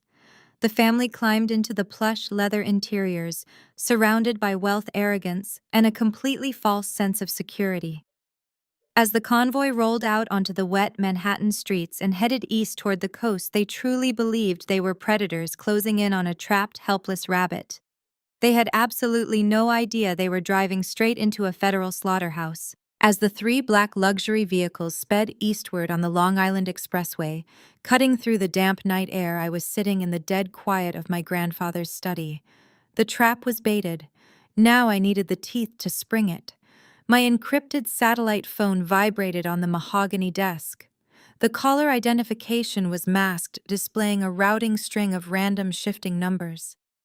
I picked up the heavy device and pressed the green button to accept the connection. "Cassidy Maxwell," I answered, my voice steady. "This is Special Agent Keller, FBI Economic Crimes Division."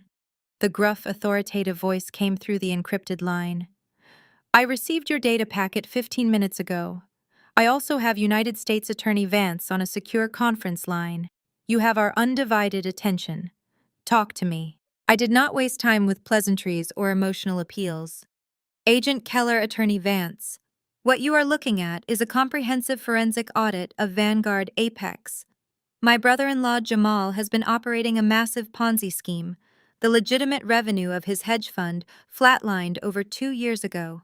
To cover the massive shortfall and prevent a run on the fund, he and my parents, Richard and Beatrice Maxwell, embezzled over $100 million from the Maxwell Family Charitable Foundation. We are reviewing the routing numbers right now."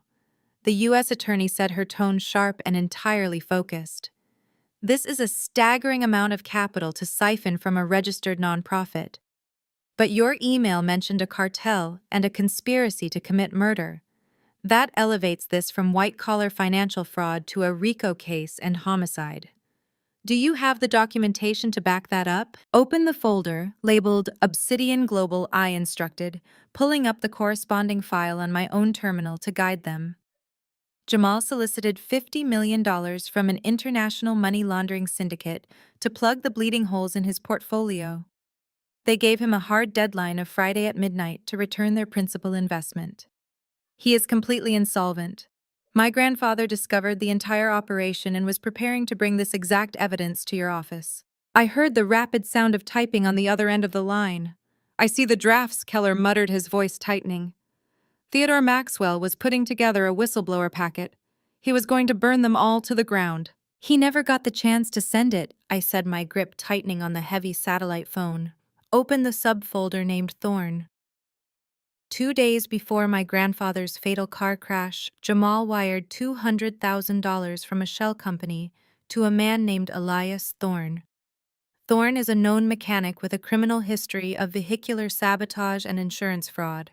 They paid him to cut the brake lines on my grandfather's Aston Martin. Dead silence fell over the federal conference line. When Keller finally spoke again, his voice was laced with pure professional malice. They murdered a billionaire to cover up a cartel debt and a charity embezzlement. And now they are moving to secure the estate to pay off the syndicate before the Friday deadline. "Exactly," I said. "And I just gave them the perfect excuse to act recklessly. I sent an unencrypted email from the estate network, making it look like I am terrified alone and holding the only physical copies of the evidence. Jamal's surveillance team intercepted it. They are currently en route to the Hamptons.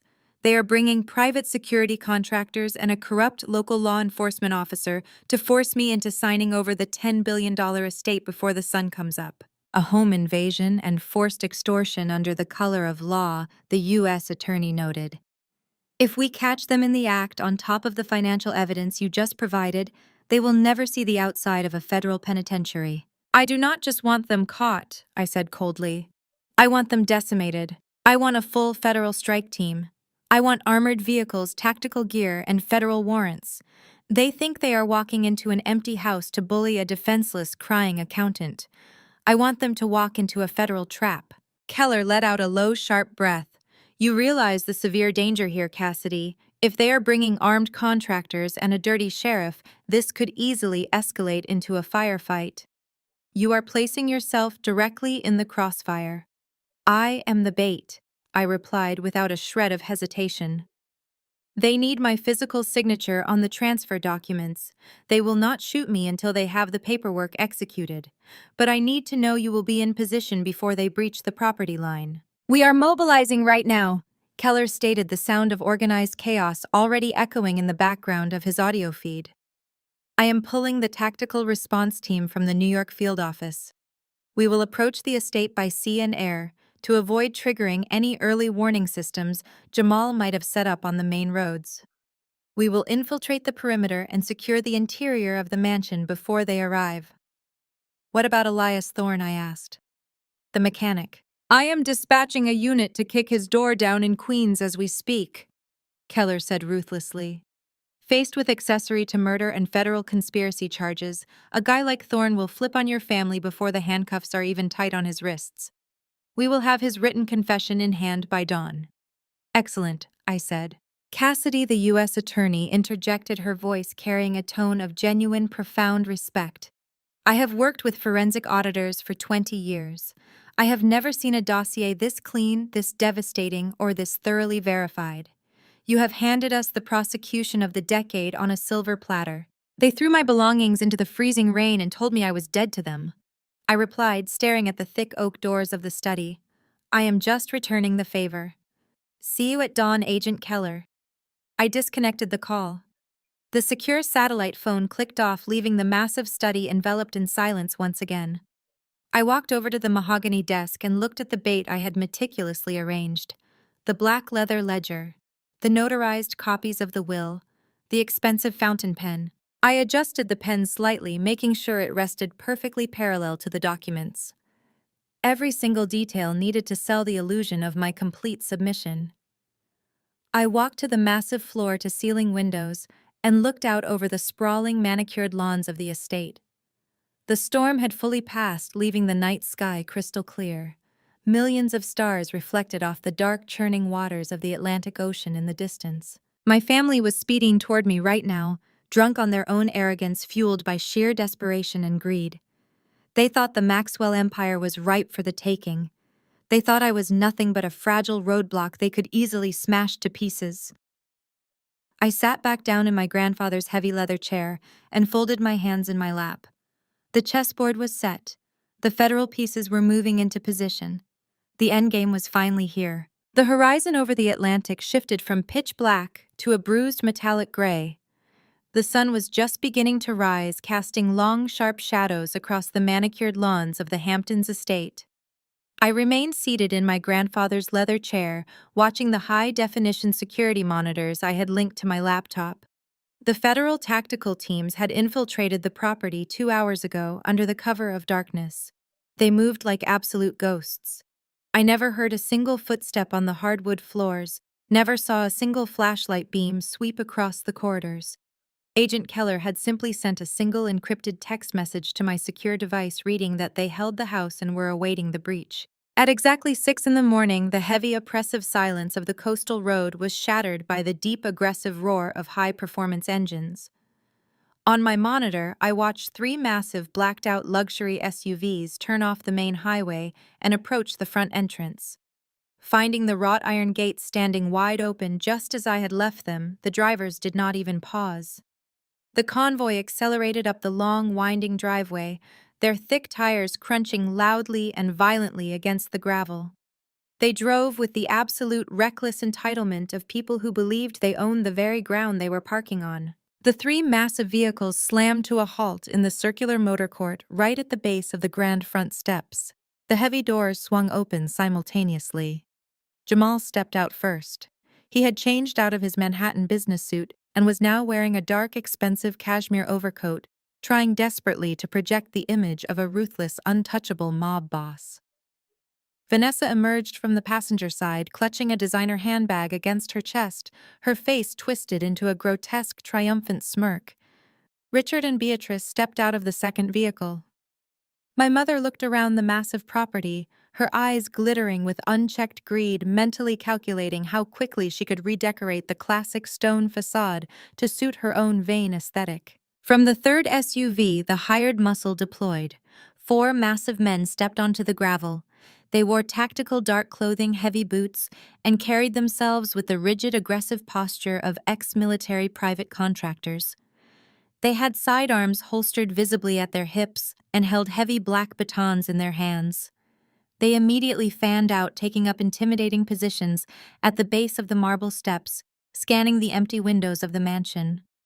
They were trying to look like an elite strike force, completely unaware that heavily armed federal agents had sniper rifles trained directly on their chests from the second-floor balconies. Finally, the local law enforcement arrived to legitimize the raid. A heavily marked county cruiser pulled up behind the luxury SUVs, its red and blue lights flashing silently in the cold, gray morning light. Sheriff Higgins stepped out of the driver's seat. He was a bulky, red-faced man whose uniform looked entirely too tight around his waist. He was carrying a thick manila folder and a red and white plastic megaphone. He looked sweaty, shifting nervously from foot to foot, likely thinking about the $50,000 campaign donation Jamal had promised him to make this illegal eviction look like a standard judicial procedure. Sheriff Higgins waddled up the marble steps, standing safely behind the wall of private contractors. He raised the megaphone to his mouth. A loud screeching burst of static pierced the quiet morning air, causing a flock of seagulls to scatter frantically from the nearby oak trees. Cassidy Maxwell. The sheriff's voice boomed, artificially amplified and echoing aggressively off the stone walls of the mansion. This is the county sheriff. I am holding a court-ordered emergency injunction and a temporary conservatorship mandate. You are currently trespassing on restricted property. We have medical personnel on standby. Walk out the front doors with your hands visible. Bring all requested financial and estate documents with you immediately. If you refuse to comply, we are authorized to breach the doors and remove you by physical force. Jamal could not resist the urge to gloat. He snatched the megaphone roughly from the sheriff's hands. He stepped right in front of the armed guards, feeling entirely invincible, believing he had outsmarted a cartel, a billionaire, and the legal system all at once. Cassidy, he shouted, his voice dripping with pure, concentrated venom. The game is over. We froze your accounts. We locked you out of the trusts. You have nowhere to run and nobody to call. Bring the ledger and the will out here right now. If you make my guys break down those doors, I promise you your psychotic break is going to get very physical and very painful. Beatrice stepped up next to him, placing a hand affectionately on his cashmere shoulder. She cupped her hands around her mouth and screamed up at the second-story windows, assuming I was hiding and crying in a bedroom. Do not be an idiot, Cassidy. You brought this entirely on yourself by trying to steal from your own family. Just bring the papers down and sign them. We will have the sheriff escort you to a nice, quiet psychiatric facility where you can get the help you clearly need. Vanessa laughed, a shrill, piercing sound that cut right through the cold morning air. Come on out, little sister. You wanted to play with the big boys, right? Let us see how tough you are when the police are putting you in the back of a squad car. I sat in the study watching their pathetic, noisy circus on the high-definition security feed. The sheer magnitude of their arrogance was staggering. They had brought an illegally bribed cop and a squad of mercenaries to a federal ambush. Jamal was actually holding up the fake asset transfer documents, waving the crisp white papers in the air like a flag of absolute victory. I stood up from my grandfather's leather chair. I smoothed down the front of my gray suit jacket, ensuring there was not a single wrinkle in the fabric. I picked up the blank piece of paper and the expensive fountain pen I had left on the mahogany desk. I walked out of the study, the heavy soles of my shoes clicking steadily against the hardwood floor of the corridor. I moved toward the grand foyer, descending the sweeping marble staircase with slow, deliberate precision. Outside, Jamal was screaming into the megaphone again, his patience wearing thin as the cartel deadline ticked closer in his mind. I am giving you exactly 60 seconds, Cassidy. Then we are kicking the doors off the hinges and dragging you out by your hair. I reached the massive double front doors of the mansion. I placed my hand on the heavy cold brass handle.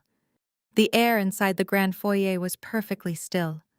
I took one final deep breath, letting the forensic auditor step aside and letting the rightful heir of the Maxwell empire take full control. It was time to open the door. I turned the heavy brass handle and pushed the massive double doors outward. The heavy oak swung open on its reinforced hinges with a deep, resonating groan that instantly silenced the shouting outside. I stepped out onto the sprawling marble portico, the morning breeze catching the edges of my gray suit jacket. I stood at the top of the wide stone steps, looking down at the invading army gathered in my driveway. The contrast was striking. Below me was a chaotic mob fueled by greed, desperation, and raw panic. They had brought armored vehicles, hired mercenaries with batons, and a corrupt law enforcement officer sweating in his tight uniform.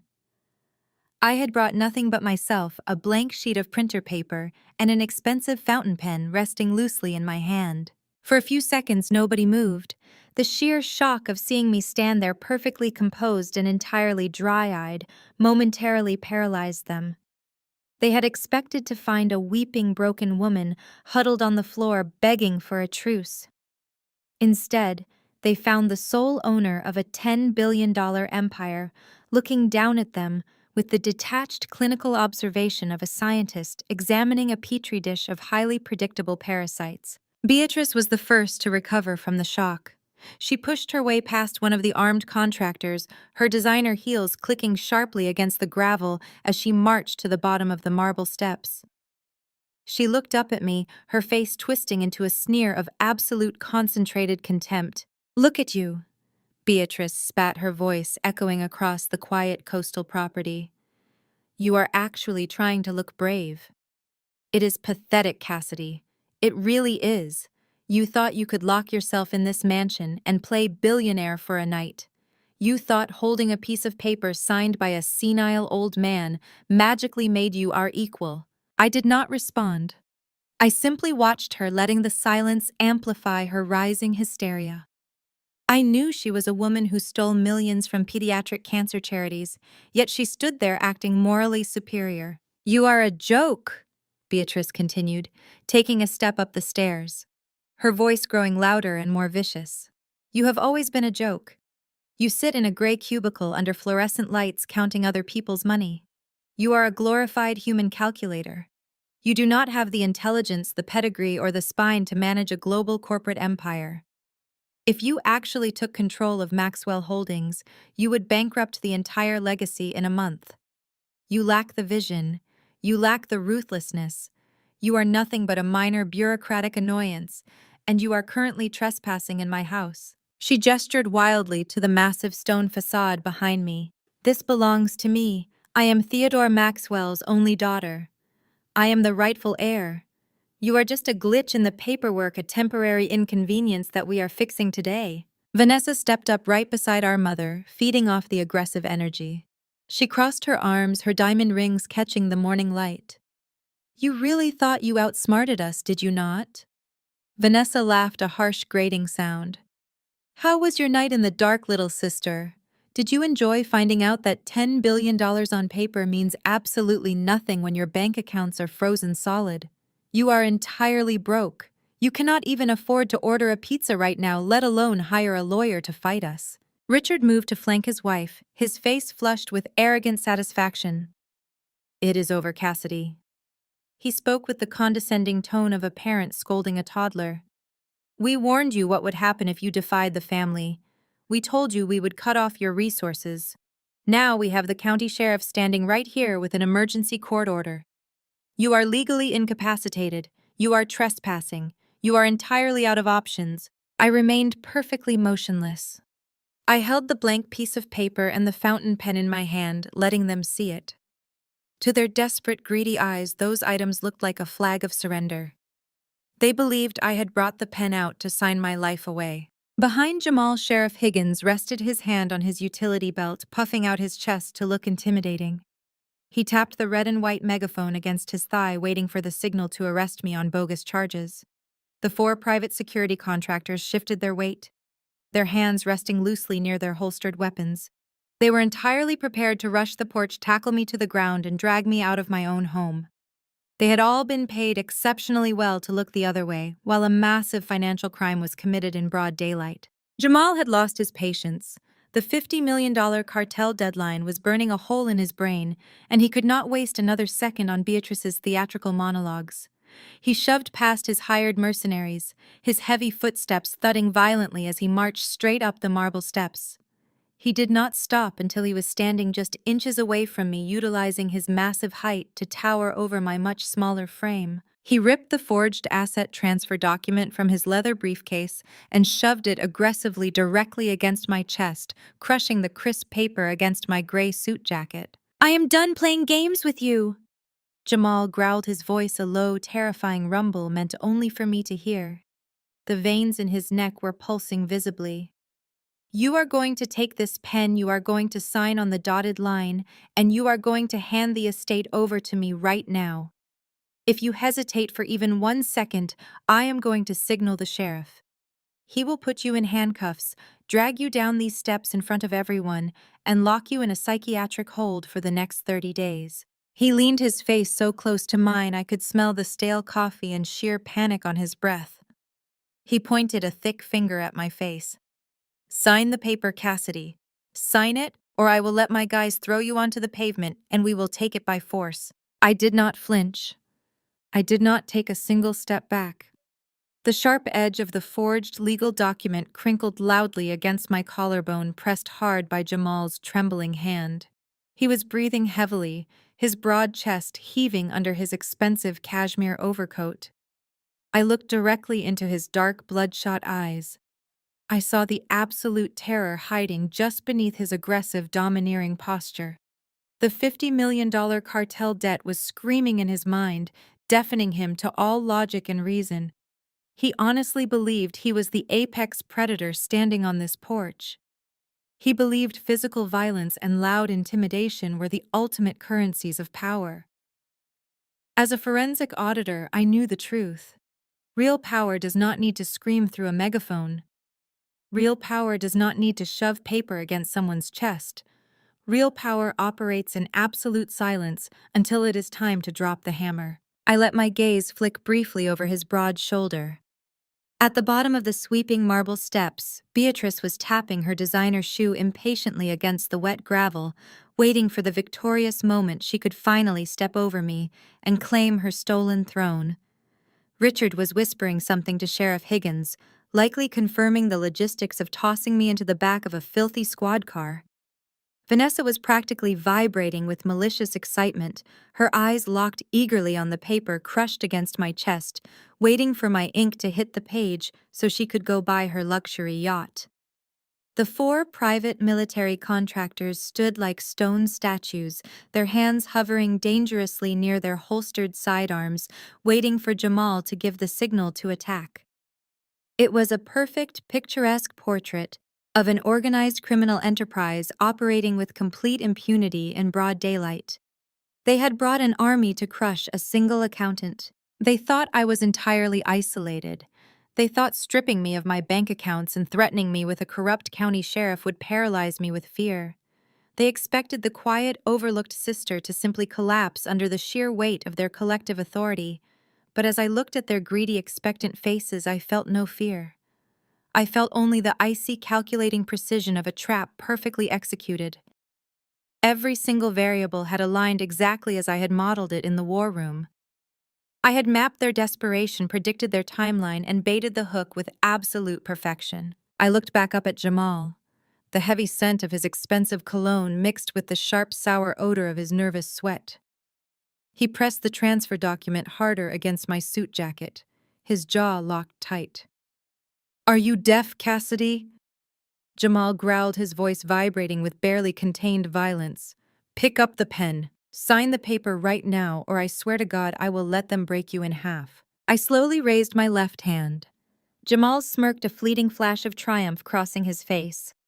He assumed I was finally yielding, reaching up to take the document and sign my life away. He assumed his brute force tactics had won the war. Instead, I simply opened my fingers. The blank sheet of printer paper and the expensive gold fountain pen I had carried out with me slipped effortlessly from my grasp. The heavy pen hit the marble portico with a sharp, resonant clatter. The sound cut through the tense morning air like a gunshot. The blank paper fluttered uselessly to the ground, landing in a small puddle of rainwater right next to Jamal's polished leather shoes. Jamal's triumphant smirk instantly vanished. His thick brow furrowed in deep, aggressive confusion. He looked from the fallen pen back up to my face, his mouth opening to issue another violent threat. He could not comprehend why the weak, submissive girl he had bullied her entire life was not following his script. He never got the chance to speak another word. A slow, razor-sharp smile stretched across my face. It was not a smile of surrender. It was the smile of a predator watching the steel jaws of a trap snap shut. I raised my wrist with calm, deliberate precision, pulling back the sleeve of my gray suit jacket to check the time on my watch. The silver hands aligned perfectly on the dial. "You are 5 minutes early," I said, my voice projecting clearly and steadily across the entire motor court. Jamal blinked rapidly, the gears in his desperate mind grinding to a violent, sparking halt. He stared at me, trying to process the absolute lack of fear in my eyes.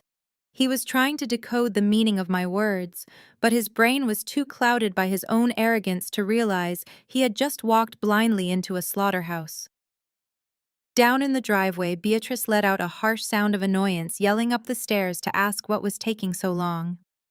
Sheriff Higgins shifted uncomfortably, his hand resting nervously on his utility belt. Before Jamal could even formulate a response, I took a single deliberate step backward. I did not turn around. I did not touch the heavy oak doors behind me. I did not have to. With a massive synchronized mechanical groan, the double doors of the mansion were violently pulled open from the inside. They swung inward with blinding speed, crashing heavily against the interior walls of the grand foyer. The sudden explosive movement sucked the air right off the porch. Jamal flinched, taking a rapid half-step back, his eyes darting from my face to the dark cavernous space that had just opened up behind me. The morning sunlight poured into the grand entryway, cutting through the shadows and illuminating the absolute nightmare I had been hiding inside. The arrogant swagger completely drained from Jamal's body in a fraction of a second. The transfer paper he had been pressing against my chest slipped from his trembling hand, joining my blank sheet of paper in the mud. He was no longer looking at a helpless accountant. He was staring directly into the terrifying, overwhelming force of the United States federal government, fully armed, armored, and ready to annihilate his entire world. Stepping out from the shadows of the grand foyer was a solid wall of tactical body armor and federal authority. Over a dozen heavily armed agents from the Federal Bureau of Investigation poured onto the marble portico, fanning out with synchronized military precision. The bold yellow letters spelling FBI across their tactical windbreakers stood out in stark contrast against the classic stone architecture of the mansion. They carried high-powered rifles, their expressions completely hidden behind dark ballistic visors and helmets. The sheer physical presence of the federal strike team instantly dwarfed Jamal's hired muscle. Leading the pack was Special Agent Keller. He did not wear tactical gear. He wore a sharp charcoal gray suit, looking every bit the ruthless apex predator of the Economic Crimes Division. He stepped out onto the porch right beside me, his posture exuding an absolute, unshakable command of the situation.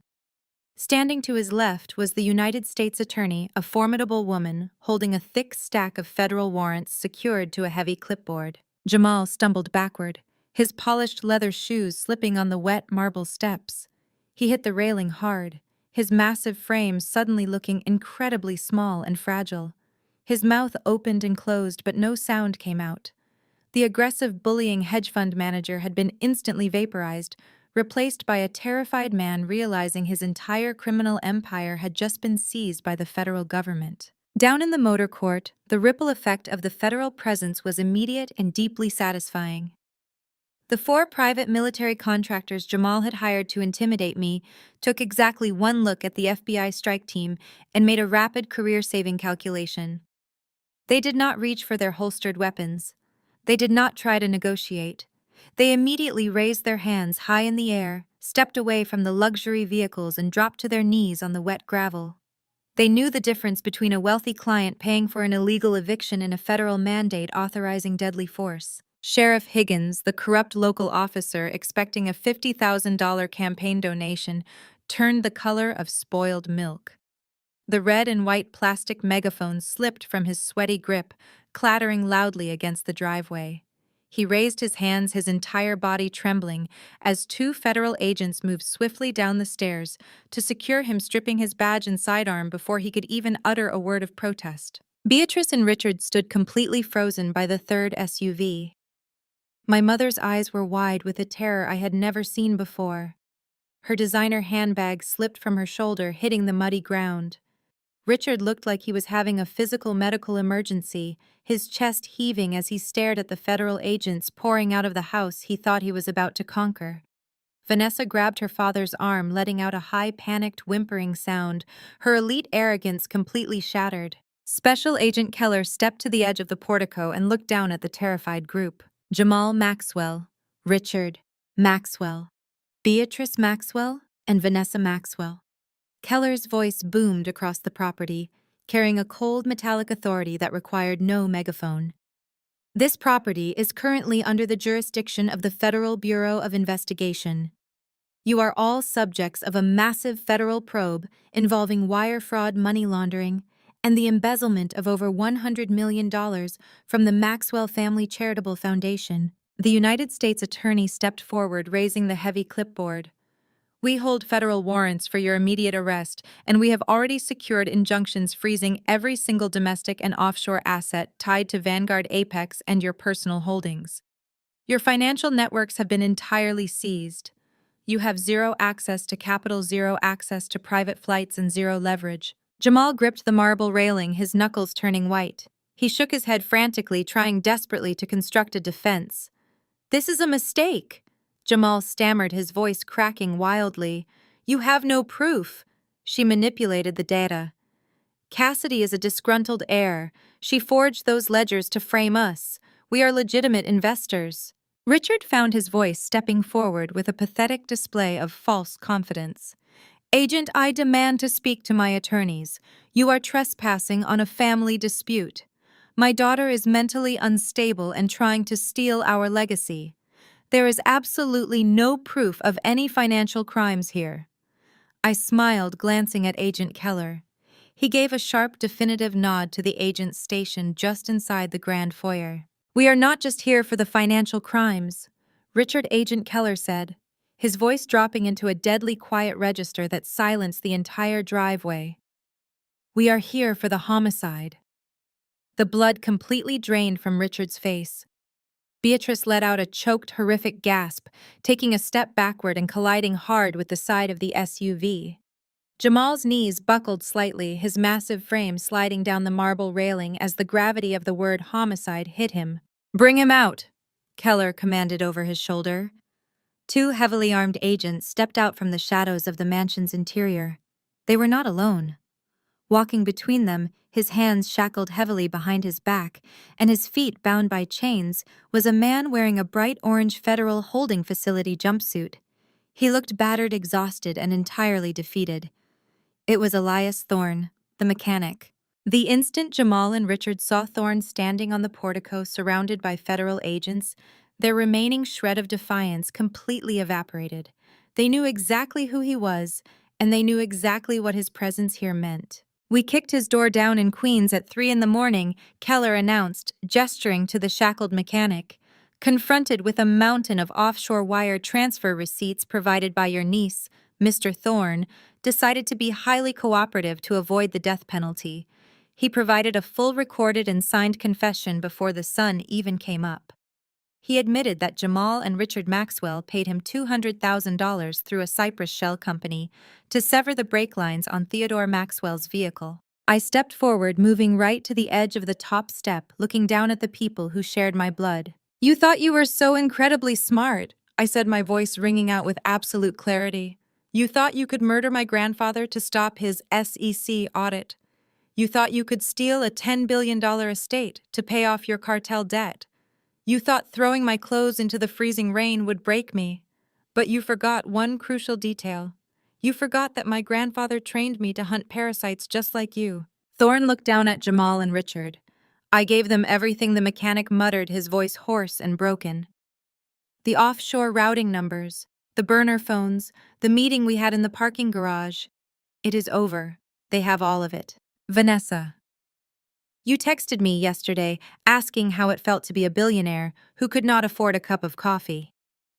I called down to my sister, who was now weeping uncontrollably against the SUV tire. I feel perfectly fine.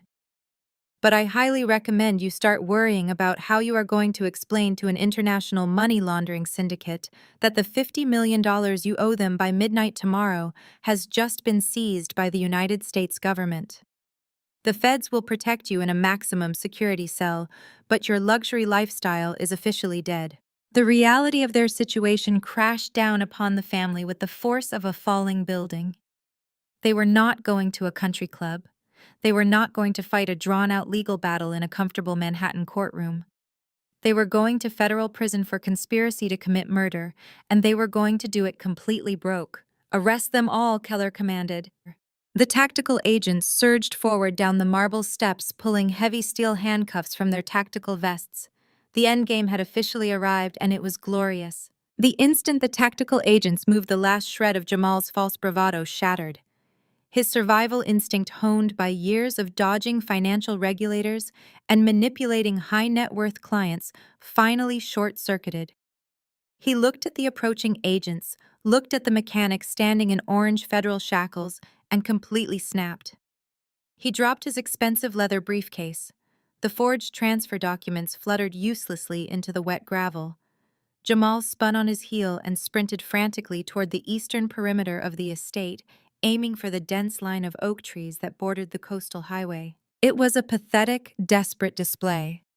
A man wearing a $3,000 cashmere overcoat and polished Italian loafers was never going to outrun highly trained federal agents wearing combat boots and tactical gear. He made it exactly 40 yards across the manicured front lawn before a massive agent closed the distance. The agent launched forward, tackling Jamal around the waist with the sheer force of a freight train. They hit the wet, muddy grass with a heavy bone-crunching thud. Jamal let out a sharp cry as the air was violently driven from his lungs. "Get your hands behind your back!" the agent roared, driving his knee squarely between Jamal's shoulder blades. Jamal thrashed wildly, his expensive coat tearing against the mud. "You cannot do this to me!" Jamal screamed, spitting dirt from his mouth. "I manage billions of dollars. I know senators. I will buy this entire agency and have you all fired. Get off me!" His empty threats were answered with the cold, unforgiving click of heavy steel handcuffs ratcheting tightly around his wrists. The agent hauled Jamal roughly to his feet. His custom suit was smeared with thick, wet mud. His face was scratched from the grass, and his dark eyes were wide with the terrified realization that he was no longer a master of the universe. He was just another common criminal heading to a federal holding cell, and the cartel was still waiting for their money. Back in the motor court, Richard and Beatrice were faring no better. Richard tried to maintain his elite country club posture, puffing out his chest as two agents approached him. "Take your hands off me," Richard demanded, his voice trembling with a mix of fear and indignation. "I am a respected businessman. I demand to call my legal counsel immediately. You are making a catastrophic mistake." The agents did not even pause. They grabbed Richard by the arms, spun him around, and shoved him hard against the side of his own luxury SUV. Richard let out a gasp of pain as his chest hit the cold metal. He tried to squirm, but an agent swiftly kicked his legs apart, forcing him into a vulnerable spread-eagle stance. The metallic snap of handcuffs echoed loudly. For a man who had spent his entire life looking down on the working class, being aggressively manhandled and read his Miranda rights in his own driveway was the ultimate soul-crushing humiliation. Beatrice was entirely hysterical. As an agent approached her holding a pair of cuffs, she began backing away, waving her hands frantically in the air. "No, no, do not touch me!" Beatrice shrieked, her voice reaching a shrill, piercing pitch. I am Theodore Maxwell's daughter. I am a prominent member of the Manhattan elite. I host charity galas. You cannot put me in handcuffs. I will not be paraded around like an animal. Cassidy, tell them to stop. Tell them there has been a mistake. She looked up at me, her eyes wild, silently begging me to call off the federal strike team. I stood at the top of the marble steps, my hands resting calmly at my sides. I did not blink. I did not offer a single word of salvation. I simply watched as the agent grabbed her wrists, pulled them firmly behind her back, and locked the steel cuffs in place. Beatrice let out a loud, pathetic sob, her knees buckling slightly as the reality of federal prison finally broke through her impenetrable wall of vanity. All her designer clothes, all her social standing, all her stolen charity funds had utterly failed to protect her from the consequences of her own actions. Then there was Vanessa, my older sister, the undisputed golden child who had spent 33 years mocking my career, tearing down my confidence and treating me like an ugly, insignificant stain on the family portrait. She had watched her husband get driven into the mud. She had watched her parents get pinned against their vehicles. The sheer terror of her new reality hit her like a physical blow. Her legs gave out completely. She collapsed onto the wet gravel, scraping her bare knees, her designer handbag tumbling uselessly into a puddle. Vanessa looked up at me, tears streaming rapidly down her face, ruining her perfect, expensive makeup. She scrambled forward on her hands and knees, ignoring the sharp rocks cutting into her skin. She stopped at the bottom of the marble steps, looking up at me with absolute desperate panic. Cassidy. Please, Vanessa sobbed, her voice cracking as she choked on her own tears. Please, you have to stop this. You cannot let them take us away. Jamal is just stressed. He made bad investments, but he is a good person. We can give you the money back. We can fix it. I slowly walked down the marble steps, the heels of my shoes clicking deliberately against the stone. I stopped on the second step from the bottom, looking down at the sister who had texted me just hours ago to mock my frozen bank accounts. You cannot do this to me, Vanessa cried, reaching out with shaking hands, pleading for mercy she had never once shown me. I am pregnant. I am carrying your niece or nephew. We are blood, Cassidy. We are blood. Please have a heart. I looked down at her kneeling in the dirt. I felt no triumph in her tears, only the cold, clinical satisfaction of a balanced ledger. Blood. I repeated, my voice dropping into a quiet, razor-sharp whisper that cut right through her sobbing. That is an interesting word for you to use today, Vanessa. Blood meant absolutely nothing to you yesterday when you and our mother threw my belongings into the freezing rain and told me I was dead to you. Blood meant nothing to you when you conspired to steal $100 million from dying children to pay off a cartel. And blood meant absolutely nothing to you when you hired a mechanic to cut the brake lines on our grandfather's car. Vanessa flinched violently, her eyes widening in pure horror as I vocalized the murder plot. She opened her mouth to deny it, to spin another lie, but the words died in her throat. She knew I had the evidence. She knew I had cracked the encrypted drive. She knew it was entirely over. You chose greed over blood a long time ago. I continued, my tone devoid of any sympathy. You dug your own grave, Vanessa. Now you get to lie in it. I turned my gaze to the federal agent standing just behind her. Take her away. The agent stepped forward, pulling Vanessa up by her arms, despite her frantic, hysterical screaming. The handcuffs snapped shut around her wrists. I turned my back on the pathetic scene, walking slowly up the marble steps toward the grand entrance of my $10 billion estate. The screaming, the crying, and the desperate begging faded into the background, drowned out by the absolute certainty that justice had finally been served. 6 months passed since that cold gray morning in the Hamptons. The wheels of federal justice are known to grind slowly, but when they are fueled by a pristine, irrefutable mountain of forensic evidence, they crush everything in their path with terrifying speed. Jamal, Richard, and Beatrice did not even make it to a dramatic, highly publicized trial. Faced with Elias Thorne's signed confession, the perfectly mapped transaction logs of the charity embezzlement, and the intercepted cartel communications I had handed to the FBI, their high-priced defense attorneys took one look at the discovery files and immediately folded.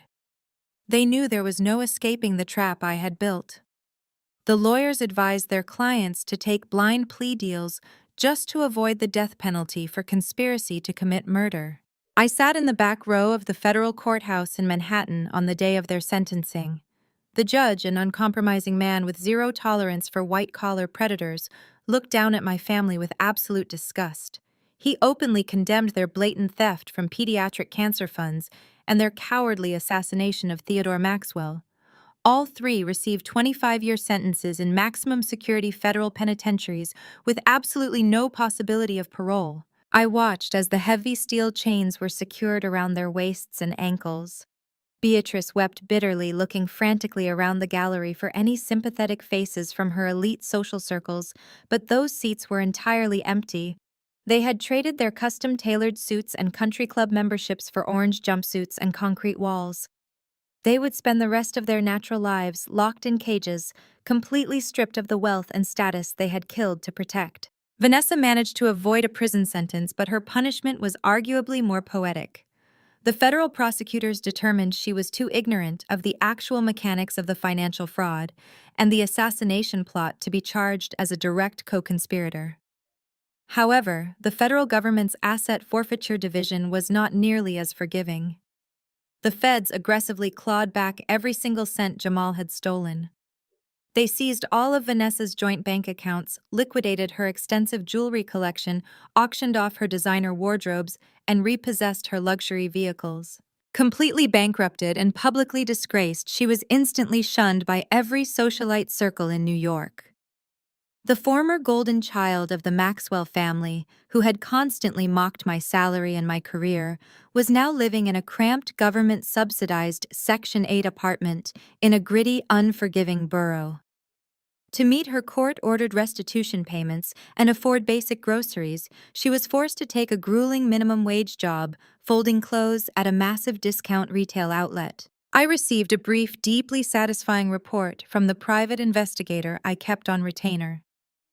He described Vanessa standing on her feet for 10 hours a day, wearing a cheap, scratchy polyester uniform, taking verbal abuse from impatient customers who did not care about her former pedigree. The woman who had sneered at my gray suits was now spending her life serving the exact working-class people she used to actively despise. While my biological family faced total annihilation, I went to work on the Maxwell empire. Taking the helm as the sole shareholder and chief executive officer of Maxwell Holdings, I deployed my forensic auditing skills on a massive corporate scale. I did not just inherit the company. I surgically dismantled and rebuilt it. I spent the first 3 months conducting a brutal, uncompromising purge of the entire organization. I marched into the executive boardrooms and fired every single vice president, director, and manager who had turned a blind eye to Jamal's shell companies. I handed their internal communications over to the Securities and Exchange Commission and watched them get escorted out of the building by corporate security. I closed the offshore tax loopholes, restructured the global investment portfolios, and rebuilt the company's financial infrastructure with a level of absolute ironclad transparency that shocked Wall Street. I transformed the enterprise from a bloated, vulnerable target into a lethal, impenetrable fortress of legitimate capital. But I did not just protect the money, I weaponized it. Honoring the true spirit of my grandfather's legacy, I established a massive, heavily funded foundation dedicated entirely to providing elite legal and forensic accounting resources to victims of financial abuse and corporate fraud. We hired the best financial investigators in the country. We hunted down predators who operated in the shadows of high finance, using my grandfather's wealth to tear apart the very same kind of parasites that had infected our own family. We gave a voice and a sword to people who had been swindled, extorted, and silenced by corrupt elites. Today is my 34th birthday. I am standing in the penthouse CEO suite of the Maxwell Holdings Tower in Lower Manhattan. The floor-to-ceiling glass windows offer a breathtaking, unobstructed view of the New York City skyline. The city below is a sprawling grid of ambition, greed, and power, pulsing with the constant chaotic flow of money. Millions of people are rushing through those streets, chasing wealth, chasing status, and trying to build their own empires. I take a sip of dark, bitter coffee from a simple ceramic mug, feeling the quiet, absolute authority radiating through the massive office. My desk is clear of clutter, save for a single framed photograph of me and my grandfather, the same photograph I had rescued from the muddy lawn in the pouring rain 6 months ago. The glass has been replaced, but the memory of that day remains razor sharp. I do not need a luxury yacht in Monaco to prove my worth. I do not need the fake, superficial smiles of country club elites to validate my existence. I look out over the endless horizon, the undisputed master of a $10 billion empire. They thought they could break the quiet accountant. They thought they could bully me into submission and steal a legacy they did not earn. Instead, they handed me the keys to the kingdom. The forensic audit is complete, the ledger is finally balanced, and the accounts are settled in full. The story of Cassidy illustrates that true power resides not in loud arrogance or stolen wealth, but in quiet preparation and unwavering integrity. Her toxic family believed they could crush her by stripping away her financial access, fundamentally underestimating the resilience she built through years of neglect. As an I see a clear, grounded reality here. While you cannot control how others treat you, you completely control your preparation and response. Emotional and financial independence serve as your ultimate shields against manipulation. Take control of your own narrative today and share how you've overcome toxic environments in the comments below.